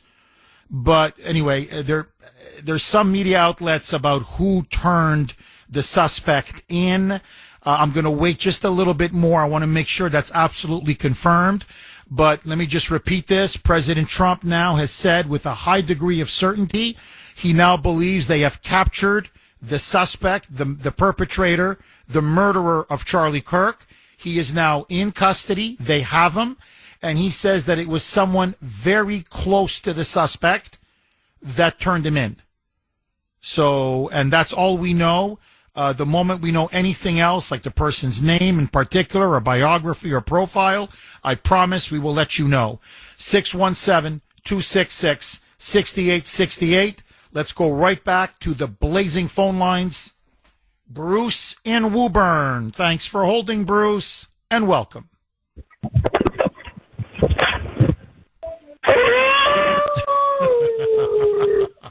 This could be the mother of all moonbat howls, Bruce. Well, I'm glad they caught that SOB. And, Jeff, it was a bolt-action rifle, not an assault gun. Oh, they would call it an assault rifle. But I want to go back to when you started doing your rallies. And me and my buddy Billy Blacksmith were your bodyguards back then, when you had none. And I'm worried about you. I'm worried about all of us. It's terrible what's going on, and it's all being perpetrated by you-know-who. George Soros, follow the money. I'll bet you he paid that guy. I wouldn't doubt it at all, Jeff. I just have so much to say about this poor guy. I mean, he was a pillar of the community. Bruce, look, we have to make an example of this suspect. We have to. I mean, apparently the Utah's governor has promised. He says we're going to throw the book at this guy. So maybe people are going to think twice before they decide to blow someone's head off because they happen to disagree with their opinion. Bruce, I want to go back to something. And by the way, I always want to thank you for all the times you've given me security. You and Larry and everybody and so many of you. Thank you so much. Bruce, you mentioned something at the beginning that he used a bolt-action rifle. Correct me if I'm wrong, Bruce. I'm not a gun expert. You know much more than I do. A bolt-action rifle is essentially a hunting rifle. Correct me if I'm wrong. And isn't this exactly the kind of gun, quote-unquote rifle, whatever you want to call it, that Democrats say, yeah, that's okay, that's fine. We just don't want the Glocks. We don't want the handguns. We don't want the AR-15s. We don't want the semi-automatic weapons. So if that's the case, then they look like absolute idiots yelling and screaming about gun control 30 seconds after Charlie Kirk was pronounced dead. Am I wrong, Bruce? No, you're correct, Jeff. But the whole fact of the matter is that a hunting rifle is more accurate than an AR-15. And thank God. And if that guy that shot at Trump had that type of weapon, which is probably a 308, which it's one of the truest ballistic coefficients. Bruce, they say it's what is it, a 3006? A Mauser. They said it was a 3006 Mauser. It might have been a 30-06 with a Mauser action, but a 30-06 is our cartridge. A Mauser is a German cartridge. It could have been a 8mm Mauser, but it was probably a 30-06 with a Mauser action, they're very accurate. They shoot about a 180-grain bullet, which he was probably aiming at his head.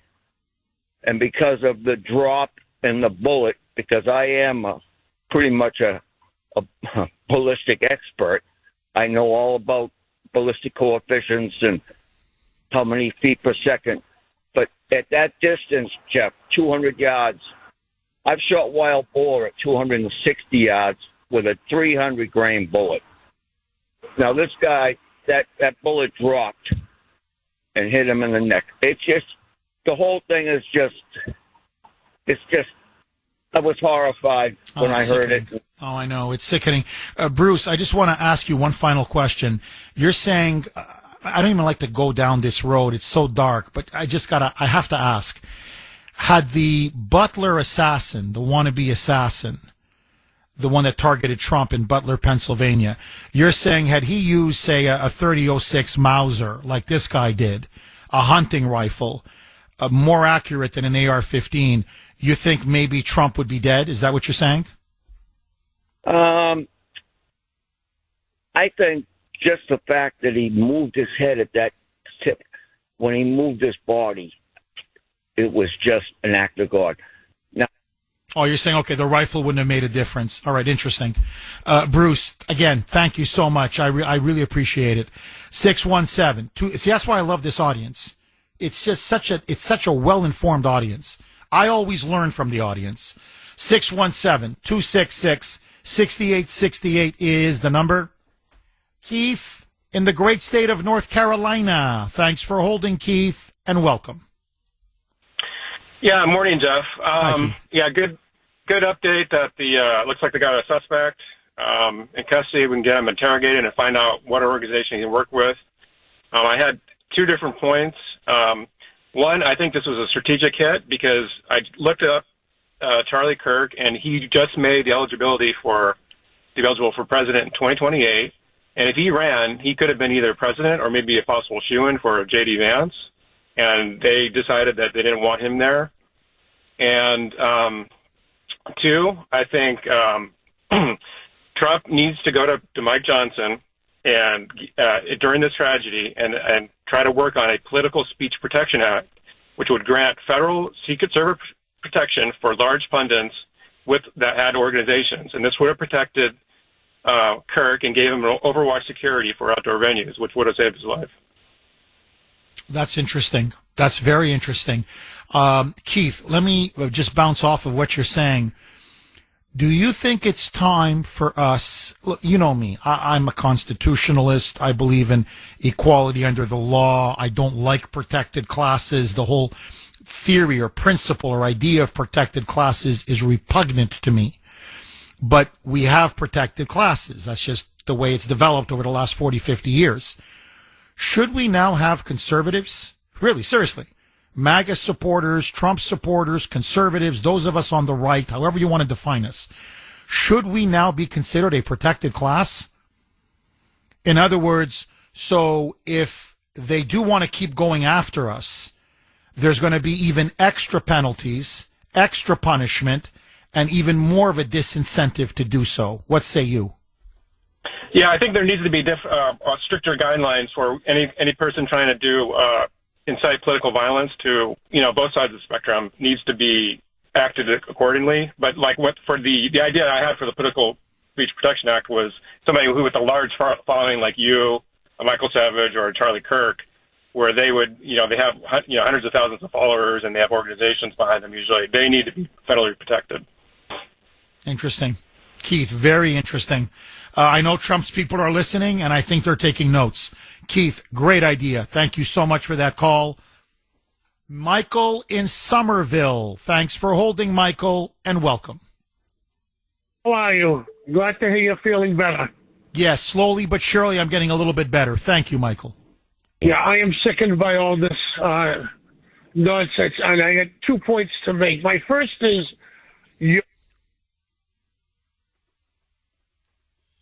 Hold on. Michael, we're up against a hard break. Please hang on. 617-266-6868. Okay. Our apologies here at WRKO. Slight technical problems there. And we lost Michael, and I hope Michael calls back. But anyway, we got the glitch fixed. I always think it's Mike. He's so used to cutting me off that he just keeps playing with that button. But he says, no, Jeff, I swear to you, it was something with the computer. So, and I believe Mike. But anyway, 617-266-6868. Okay. They have the suspect in custody. We don't yet know his name. Trump now has given, he's now telling the media that it's with high degree of certainty they believe this is the perpetrator, and we shall know a lot more information soon. So, fingers crossed, 617-266-6868. Rob in Pennsylvania. Thanks for holding, Rob, and welcome. Hey, Jeff. Have you seen the video of the guy coming down off the roof that they've been showing? Yes.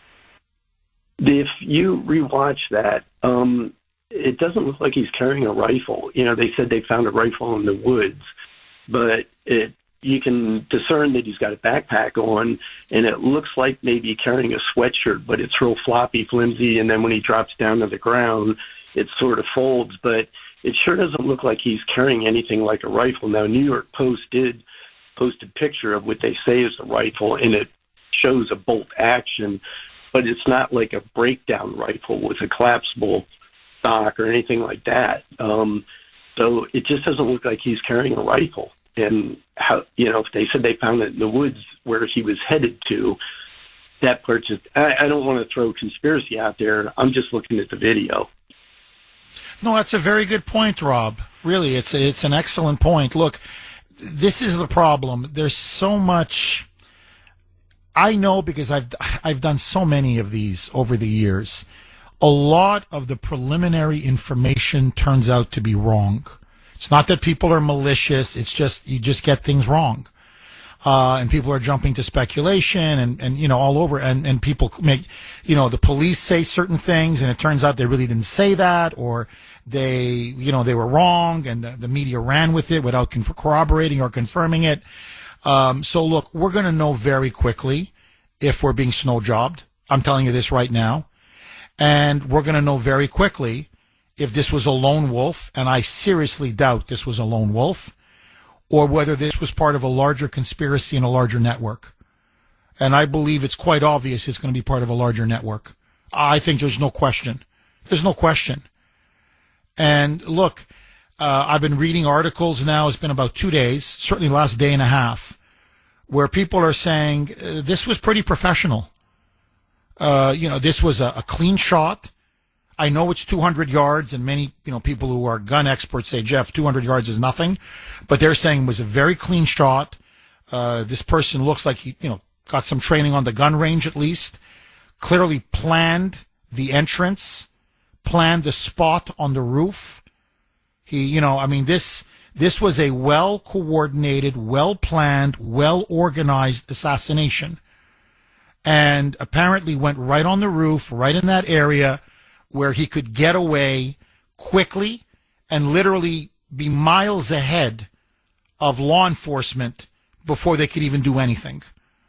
So, and I'm just going by this is what, former Secret Service agents are saying, former FBI, former ATF. So they're saying, this wasn't just some guy who woke up one morning and said, you know what, I'm going to blow Charlie Kirk's head off. So there was a lot of planning involved in this. And usually if there's a lot of planning, you have conspirators. You have people who are aiding and abetting you. So it's all going to come out, Rob. Rob, I want to ask you this. Say everything, just for the sake of argument, everything we've been told is true.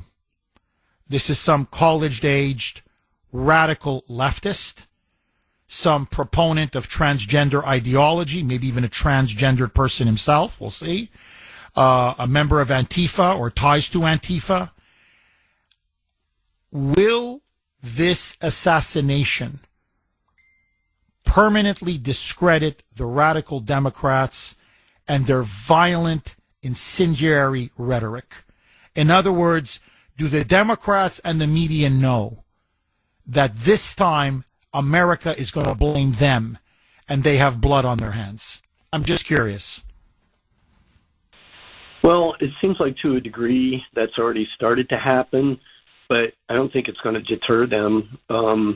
Just the vitriol, the language that they use, that's going to continue. You can see right after Charlie was shot what they were saying. It's just disgusting. I mean, really, whatever they're saying and they project and they blame on the Republicans or us conservatives, they just don't see it. They just don't hear what's coming out of their mouths as being mean and creating this violence. They just don't see it. And I don't know how we stop it. Like you were saying a little bit earlier, that, what do we do? Just stand around and let them pick us off one at a time? I just don't know how we stop this. We have to shame them. We have to, that's what I mean. We have to turn them into pariahs. That's the only way. We have to shame them, ostracize them, morally humiliate them. I'm not saying, you cut their hair off. What I'm saying is they're out of bounds. They have to be ostracized. They have to be told, no, you're inciting violence. You're a political terrorist. Get lost. We have to drive them from the public square. And MSNBC should have its broadcasting license revoked. CNN should have its broadcasting license revoked. Republicans now should go after Democrats. They should pin this on Schumer and Pelosi and Jeffries and Biden and Obama and Hillary Clinton. Play their clips to their faces over and over and over and say, we're not going to let you now. This is incitement. You are now putting people's lives in mortal jeopardy. You are to blame now for this culture of left-wing assassination and left-wing terrorism and left-wing violence. And hit them again and again and again until this becomes an 80-20 issue where the American public says, you know what, you guys are right. These people are sick. In other words, you call us a Nazi again, we go right after them, saying, you're asking for me to be killed. You call us a fascist again, you're asking us to be killed. You call us a racist or a white supremacist or this garbage existential threat to democracy, you're asking for us to be killed. That's the only way to do it. They have to be thoroughly discredited and they have to be thoroughly defeated. Or else it's just going to continue and continue and continue. In other words, we have to all speak up. Everybody, all the time. It can't just be the way it was before. Oh, they're being stupid. Oh, they're being silly. Oh, they're like children. Oh, they're morons. Oh, we just wave our hands like, oh, Democrats being Democrats. Huh. No. Because it's only going to get worse. Now, look, here's the difference between us and them. When we say they're communists, they are communists. When we say they're inciting violence, they are inciting violence. When we say they're traitors or promoting treason, they are promoting treason. We're not Nazis.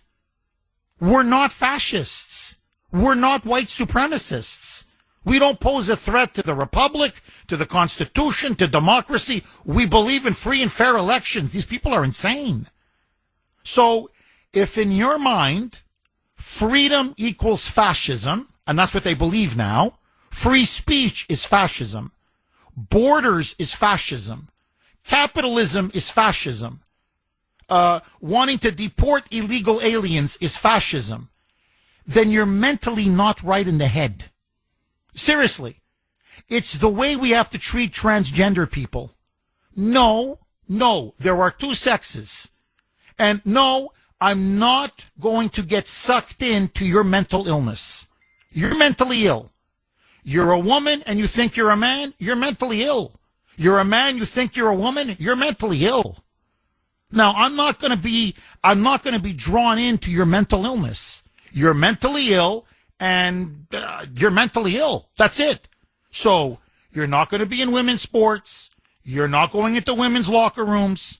You're not going to go into women's bathrooms. I'm sorry. That's it. Now, you want to be mentally ill, do it in your own home.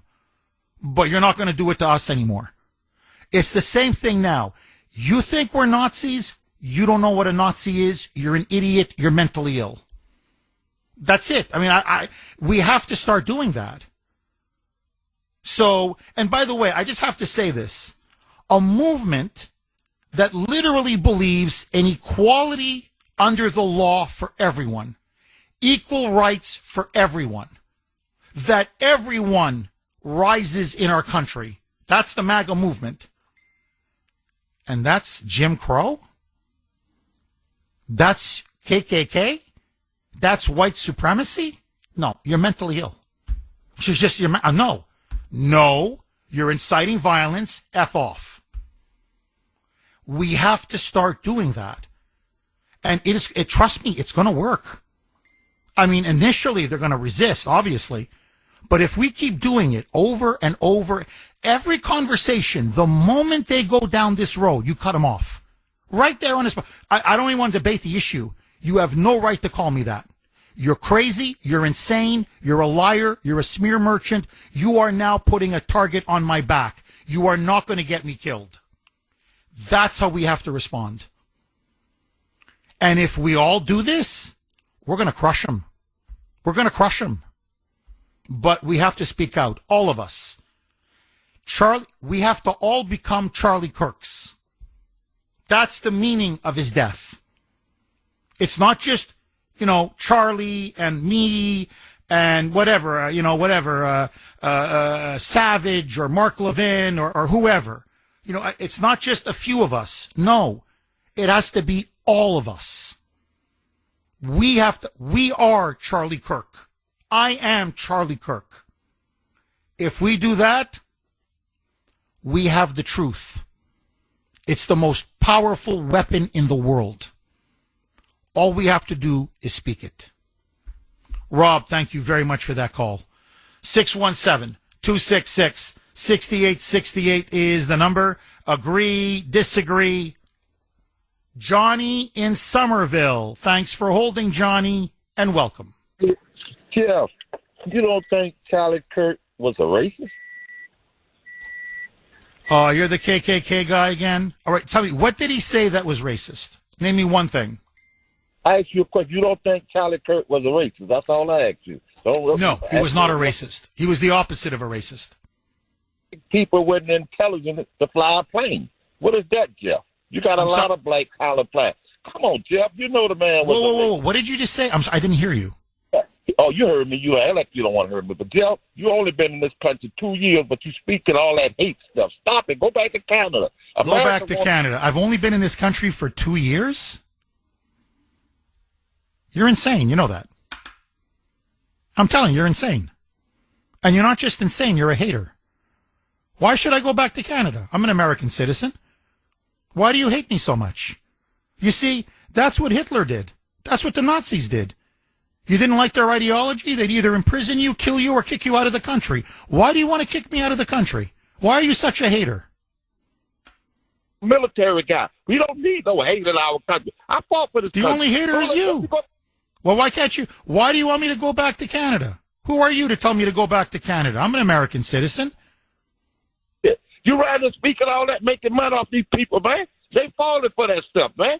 They can go around and start killing innocent people. You need to stop it, Jeff. Hold on. So I'm killing innocent people? I'm getting innocent people killed? What's your evidence for that? Then you go home to your two daughters and you teach it hate. You teach them? My two daughters? I don't have two daughters. I have a son and a daughter. Charlie Kirk had two daughters. Do you think you're talking to Charlie Kirk? Is that what you think? Yeah. Are you so insane that you don't know the difference between me and Charlie Kirk? Yeah, stop. No, you guys killed Charlie Kirk. You killed him. You know that. You killed him. You wanted him dead. Why don't you admit it? You want him dead. Are you happy that he's dead? Come on, be honest for once in your life. You speak to hate around here. Just stop it. No, the only hate is you. Go back to Europe. Go back to Europe. I thought you wanted me back in Canada. Well, if you don't like this country, go back to Canada. I love this country. I love this country more than you do. But get it straight. You want me back in Europe or you want me back in Canada? Where do you want me to go back to? And he just hung up. See, there you go. That's the liberal mind. That's what. Now you tell me. Are we just going to stand by and let people like him continue to run wild? Or are we going to stand up to them and say, no, I'm not taking your bullshit. I almost said it. Your bull crap anymore. No, bye. You leave. Why should I leave? And by the way, I'm the hater. You want me to leave out of the country. You want to expel me out of the country. But I'm the hater. There you go. That's liberalism in a nutshell. And look, let me go even one step further. And I can back this up. It's projection. I thought, Miranda Devine had a brilliant column in the New York Post. She said, you know what Charlie Kirk really exposed? She said, you want to know why they really hated him? Yes, he was a great debater. Yes, he was brave. Yes, he was courageous. Yes, he would destroy so many of their narratives. But she said what he did so brilliantly and very calmly, with a lot of courtesy and respect, he held up a mirror to the Democrats so they could see themselves as they are. And what he showed was everything that they accuse others of, they're guilty. It's projection. I'll put it out there. The only fascists are them. Who are the ones that hate free speech? Them. Who are the ones that are obsessed with race? Them. Who are the ones that want an all-powerful collectivist socialist state? Them. Who are the ones, I could go on and on. Who are the ones that are in love with war and in love with the deep state? Who are the ones that love the fact that the government has taken away our civil liberties and constantly spying on us? Them. Who are the ones that want to systematically persecute and harass enemy, quote unquote, enemies of the state? Them. The only fascists are them. They're calling us what they are. That's what they are. They're the National Socialists. By the way, Hitler was a man of the left. Hitler was not a man of the right. That's one of the biggest lies the left has ever pushed. He was a socialist to the core. The fight between the National Socialists and the Communists was over socialism, national socialism or international socialism. Here, look, I get this all the time. Go back to Canada. Go back to Europe. Go back there. Go back there. The only one that's pushing intolerance and hatred is you. I'm not the one with the brown shirts. You are. You guys are the Black Lives Matter. You're the ones that are the Antifa. You're the ones that go around like Hitler's brown shirts, rioting, looting, attacking, mugging, maiming, shooting, political thugs who terrorize and intimidate people. That's you. You're the ones who believe in one-party rule. Not me. So, what you just heard now was a fascist telling me to leave. And just like the fascists, they make stuff up. They just lie like this. They just literally make stuff up. I've been here 2 years. Actually, I've been here more like 25, 30 years almost. Okay, there's two daughters. No, actually, no, I have a son and a daughter. Go back to Europe. Well, why Europe? Well, go back to Canada. Okay, well, why Canada? Just go, leave. Just leave. 617. Now, that's the mind that pulled the trigger that killed Charlie Kirk. What you heard right now. That's the mind. So polluted with hatred. So polluted with ideology. So polluted with intolerance. So indoctrinated. I mean, look. Do you have any doubt that if he was 5 feet or 3 feet away from me, he wouldn't kill me or try to kill me? Can you hear it in his voice? Those are the moonbats. That's liberalism in a nutshell. 617-266-6868 is the number. William in Holbrook. Thanks for holding, William, and welcome. Good morning, Jeff. The first thing I wanted to say was the previous caller, Wallace with pigs. My next is, there are things that we're forgetting. Charlie was a great man, and he's gone. But there's no husband. I'm sorry, Jeff. There's no husband or child to kiss good morning when they wake up. There's no one to kiss or hug when they come home from a hard day at work. There's no cheering on the sidelines for the children when they play their favorite sport. There's no hug and celebration when the children bring A's home from school. There's no dad to play in the yard or to mow the lawn or to wash the car. There's no bedtime stories. There's no husband or father to kiss goodnight. There's no one who's going to help to wrap Christmas presents or to cut the Thanksgiving turkey. William, very moving, very powerful. I think with a high degree of certainty, we have him in custody, right? In custody.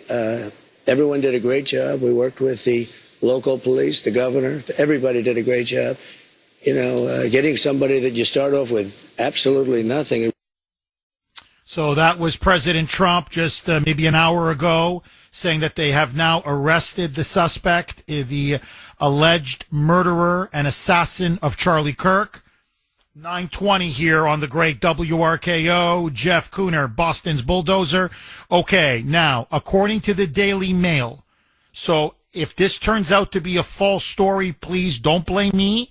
But it now appears a couple of other media outlets are corroborating this as well. But the Daily Mail got it first. Here's the exclusive. I'm just going to read to you now what they're saying. The killer of Charlie Kirk has now been identified as Tyler Robinson. So according now to the Daily Mail, the suspect, I'm just going to read to you straight from the story. The suspect in Charlie Kirk's assassination has been identified as Tyler Robinson, Tyler, Robinson, the way you normally spell Robinson. He is apparently a 22-year-old Utah resident. According to law enforcement sources, they told the Daily Mail that Robinson was taken into custody last night at about 11 p.m. Now, according to sources telling, again, to the Daily Mail, that the killer, the alleged killer, apparently then confessed to his father, who is a 27-year veteran. They live in Washington, Utah, which is about 250 miles south of Orem, where the assassination took place. Apparently, his father is a 27-year veteran of the Washington County Sheriff's Department, according to public records. The law enforcement sources then told the Daily Mail that Tyler Robinson's father then contacted authorities and secured his son before he could be taken into custody. His mother, Amber Robinson, apparently works, I'm going by the Daily Mail again, works for Intermountain Support Coordination Services, which is a company contracted by the state of Utah to help disabled people receive care. Now, Tyler Robinson, listen to this, lives in a $600,000, which for southern Utah is very expensive.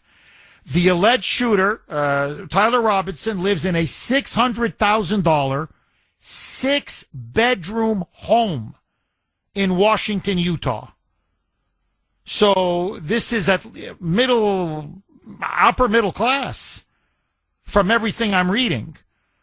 So we're talking now about a privileged white leftist. Officials now are also saying, as I said earlier, that they discovered a weapon near the scene and that the cartridges were engraved with both transgender and anti-fascist ideology. Now, people are now trying to look for his social media to see what else he said on social media, but it now appears we have a name and we have a little bit more of a biography and a profile. And look, to me, it's typical of many privileged white liberals. They're into transgenderism, the radical trans movement. They're into this so-called anti-fascism, Antifa. They are radical Democrats. And I think there's no question now.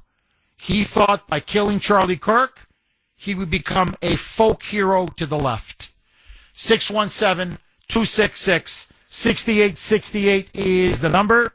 Now, I want an apology from every single member of the lying fake news media, every single liberal, every single Democrat who said MAGA was responsible for this. This was all Trump's fault. He's the one that created this.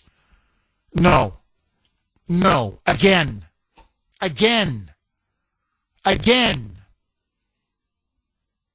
Another leftist. And this time, it was fatal. They tried twice to kill Trump. This time, they got Charlie Kirk. 617-266-6868 is the number. By the way, just very quickly now, the governor of Utah has now come out again saying they're going to go ahead with the death penalty. Now that they have him, he said, we're going for the death penalty right away. Mike in Somerville, thanks for holding, Mike, and welcome. How are you? Great news. You got me feeling a lot better Mike, right okay, now. good. We got you back. I'm so happy. Please, Mike, go ahead. Listen, 3 quick points. Yes. One regarding your security. When you get threatened, they must come in via email because, these people aren't very bright, so they put it in writing. Do you turn those into the local police? I have in the past, I'll be brutally honest with you, but the police, I'm not blaming the police. They have so much on their plate. Nothing comes of it. So now I just, what do you call it, junk. I just, that's junk email and delete it. Because I used to report it and they never did anything. That's the answer to your question. Number 2, I was out with a friend the other night, and I'm not on social media because I don't go on social media. A leftist who was happy about the Charlie Kirk situation. So after my friend shot her down after 10 minutes, she admitted, I didn't even know who Charlie Kirk was until today. Proves your point of indoctrination. Mike, I hate to do this to you.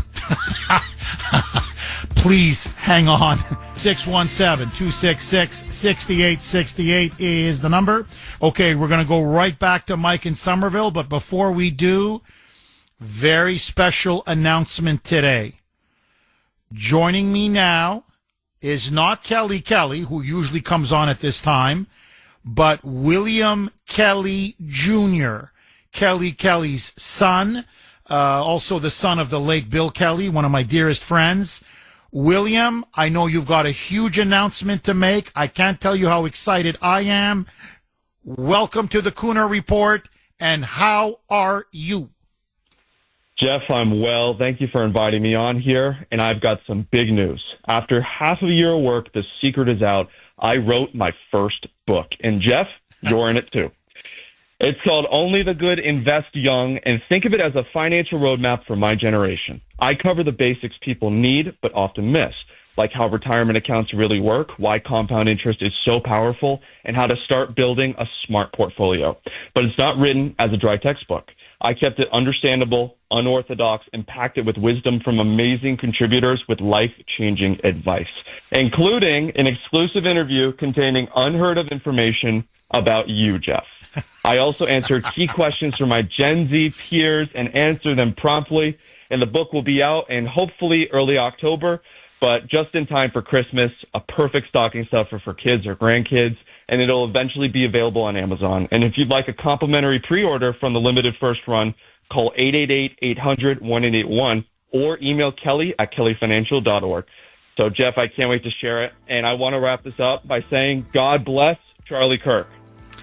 William, congratulations, my friend. I am so proud of you, buddy. Just outstanding job. And I want you to know, I want my copy. I got to read what you wrote about me. William, God bless you, and thank you so much. Okay, to get your complimentary copy of William Kelly's latest book with, hey, the Kuhner man's in it, huh? 888-800-1881, 888-800-1881, or if you prefer, you can email kelly@kellyfinancial.org. That's kelly@kellyfinancial.org. Okay, just very quick, we're going to go back to Mike, obviously. It is now everywhere. New York Post is confirming it. Many other media outlets. The alleged shooter that they have now arrested, his name is Tyler Robinson, 22 years of age. He comes from southern Utah. He lives in a 600,000 six-bedroom home. It was his father that eventually turned him in. So, and we're going to get more information, obviously, throughout the day. But they got him, and his name is Tyler Robinson, 22 years of age. Okay, before I go to Mike, listen now to President Trump saying it's not just Utah's governor that says he's going to get the death penalty. The president says, I want him to get the death penalty.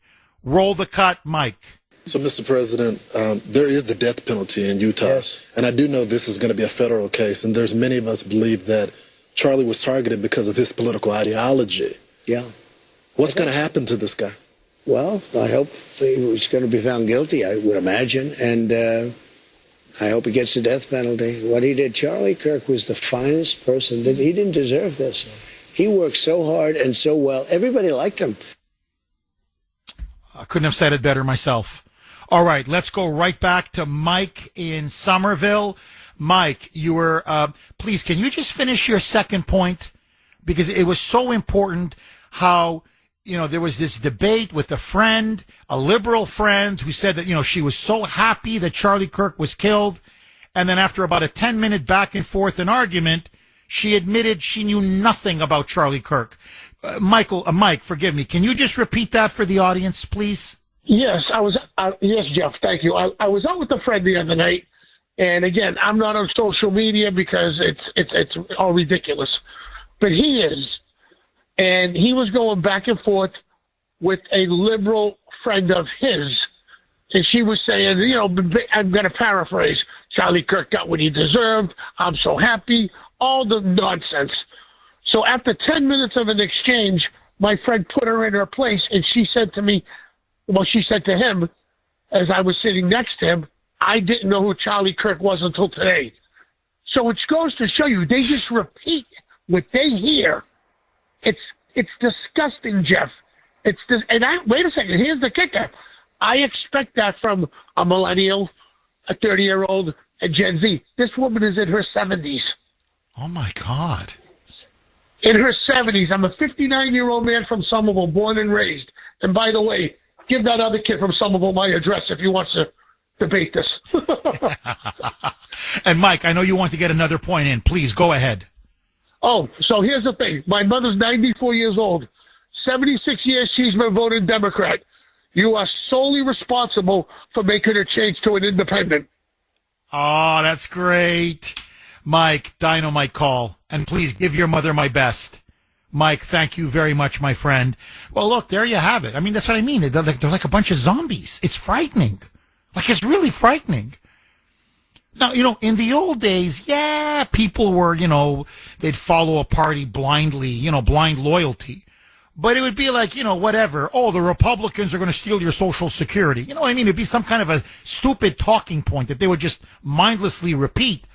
But now it's, the guy's dead.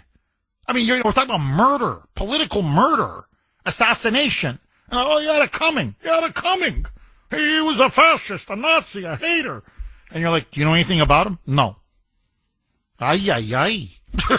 Ay, ay, ay. Annie on the South Shore. Thanks for holding, Annie, and welcome. Good morning, Beth, and good morning, Kuhner Country. I know that we are all in mourning, and we should be in mourning. And I am a very religious individual, and I do believe that the Lord has his ways. And this is for us to wake up and actually see what is happening to our country and to our world. My question to you is, and to Kuhner Country, I feel in my heart that every Democrat that we have that is sitting in a office is a communist. I believe that they are trying to take over my country, my life, my family, my way of living, my freedoms. And I have tried to figure out what is the right way of doing this. Prayers, yes, we will all say our prayers, but we have to act, Jeff, as you said. We have to unite. 74 million people voted for Donald Trump to put him into office to do the work of the people.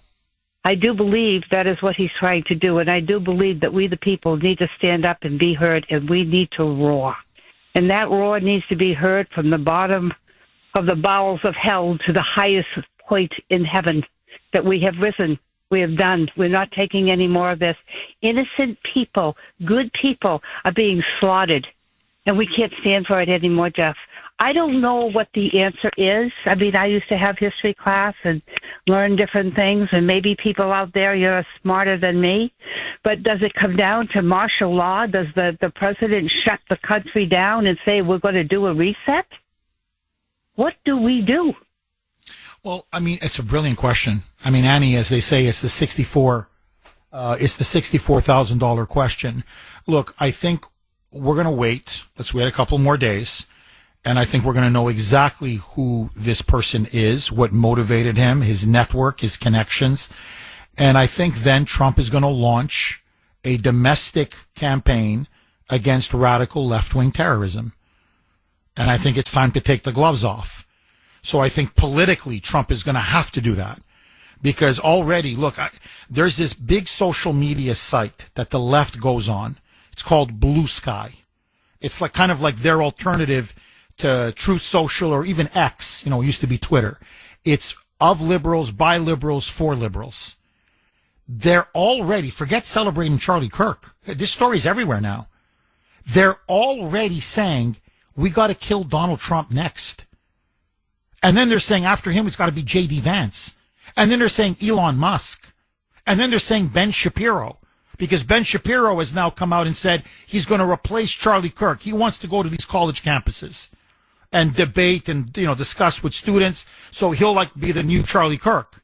And they're saying, well, we'll kill him too. So they're already saying who they want to kill next. They're lining them up.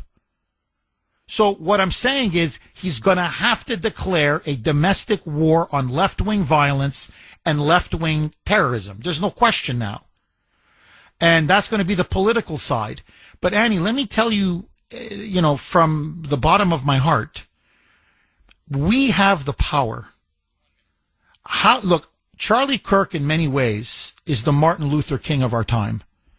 How did Martin Luther King win? How did the civil rights movement win? Everybody who supported him became Martin Luther King. They spoke up in favor of civil rights and against the evils of segregation and Jim Crow and racism. We have to all become Charlie Kirk. And I don't mean we have to all go to college campuses. You said we all roar. That's right. When you're with your friends, if you're wherever you are, speak out. Be Charlie Kirk. That's what we all have to do. Solzhenitsyn said, never forget this, communism began to fall in the Soviet Union. 617-266-6868 is the number. I don't know about you. Look, obviously, I'm still in mourning, obviously. I just feel so bad for Charlie and obviously for his wife and his children and for our country. And it's going to be very painful when that, the wake and the funeral. But the fact that they've caught the alleged perpetrator, the murderer, the killer, Tyler Robinson, I don't know. It's given me a little bit of hope, and that they're not, they're going to go ahead for the death penalty. It's I don't know. It's put a little bounce in my step. 617-266-6868. Dave, is that our Western PA constitutionalist correspondent? Is that the one, Mike? Near Pittsburgh? All right, buddy. Dave, how are you, my friend? Good, Jeff. Welcome back. I want to tell you, Jeff, I'm heartbroken. And, Jeff, nothing against the security you get at your rallies, but you'd only need me as a Marine there, brother, to watch over you. Nothing against the other guys. They would probably, because Marines lead the way. But, Jeff, let me tell you something. This punk that did this, Tyler Robinson, he sounds like Smokey Robinson. You know what I mean, Jeff? Because he's going to be blowing so much smoke from... And I do carry a Glock. And liberal, she did a fantastic job while you were gone. Mike is a rock and roller. I'm going to tell you, Jeff, we're going to get our country back in hell or high water. Dave, it's funny you should mention that. And again, thank you for offering your help. You know how much I appreciate it, Dave, and how much I love you vets and you Marines. Dave, I got to ask you, I can just sense it. It's a vibe. It's in the air. Everybody's talking about it. Pardon the pun. But Charlie Kirk's death, ironically, has now become a turning point for America. I know his group was called Turning Point USA, but it really seems like it's a turning point where everybody is being galvanized, energized, inspired almost to say, you know what, if he could speak truth to power, and if he's a martyr for free speech, then we'll all speak truth to power. And we'll all become Charlie Kirk in our own communities or in our homes or at work or wherever it may be. But we're no longer going to be silent. Are you getting that sense, Dave, that the country has changed? He just dropped. That the country has changed permanently? That something has happened and the country is no longer the same? I want to hear from all of you. 617-266-6868. Mary in New Hampshire. Thanks for holding, Mary, and welcome. Hi, Jeff. I wanted to say that father who turned in his son should be proud of himself because that was a really hard thing to do to your own kid. But he did the right thing. Well, Mary, apparently, and I promise I'll give you all the time in the world. Apparently, I'm just going by what the media sang and the Daily Mail. Apparently, it was his uncle, Tyler Robinson's uncle, who said, "Oh my God, that's my nephew." And he contacted the father, and he told the father. Apparently, the father had no idea, and he said, "Yeah, I hate to tell you this, but your son was the guy that murdered Charlie Kirk." What? So it was the uncle who told the father, and then the father got the son, and then he brought his son in. Just to give the whole chain of events. Go ahead, Mary. All right. I'm thinking how the Democrats hate the Republicans and conservatives so much. I'm thinking I've seen this kind of hate and angering before, and animosity. And it probably has nothing to do with this, but I'll just tell you quick, but then I'll tell you the connection. I had two kids that were handicapped. We moved to a small town that either they couldn't afford it or they didn't want to have any services for anyone that was different, because that would be more money into it or whatever. So I had to fight. I had to remortgage my house. I had to get a lawyer. I had to fight tooth and nail to do so much. You can't even believe all the stuff and the documents and tape recordings and everything I had to do to get my kids services. Okay, so we got them and everything. But now I was fought. I got threatening phone calls. I got told off to my face. I got, you should move out of this town. You have no right to enforce this on us. Why don't you go back to where you come from? I've been threatened to be hurt and everything.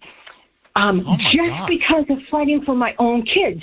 But I told the principal I'm waiting for the pitchforks and torches to come down my driveway after me for how bad I'm treated, how much I'm hated. They got gangs of people together to hate me. It was spread like wildfire that I was a parasite or something in the town. But now I said, why would people be like this? And most of the people were people that had handicapped kids themselves, but they didn't fight for it. But now they were told by the school that is bad. You can't fight for things like this. Go after this person. This person is doing it, not the school district and not the government. It's these people, the conservatives, that are doing this, not the government. And I think that's their pointing of getting it away from where the evil actually is, and the government. Mary, it's a great way to end the show. Look, it's like a mob mentality. You know, like you whip people up into a frenzy, and then you say, "Here's the scapegoat. Here is the group to blame for all of your problems in life." And I think that's what the left has been doing now for years. You want to hate somebody? Hate Trump, hate his supporters, hate conservatives. And I think you're right. It's like a mob mentality. And, it ended up getting Charlie Kirk killed.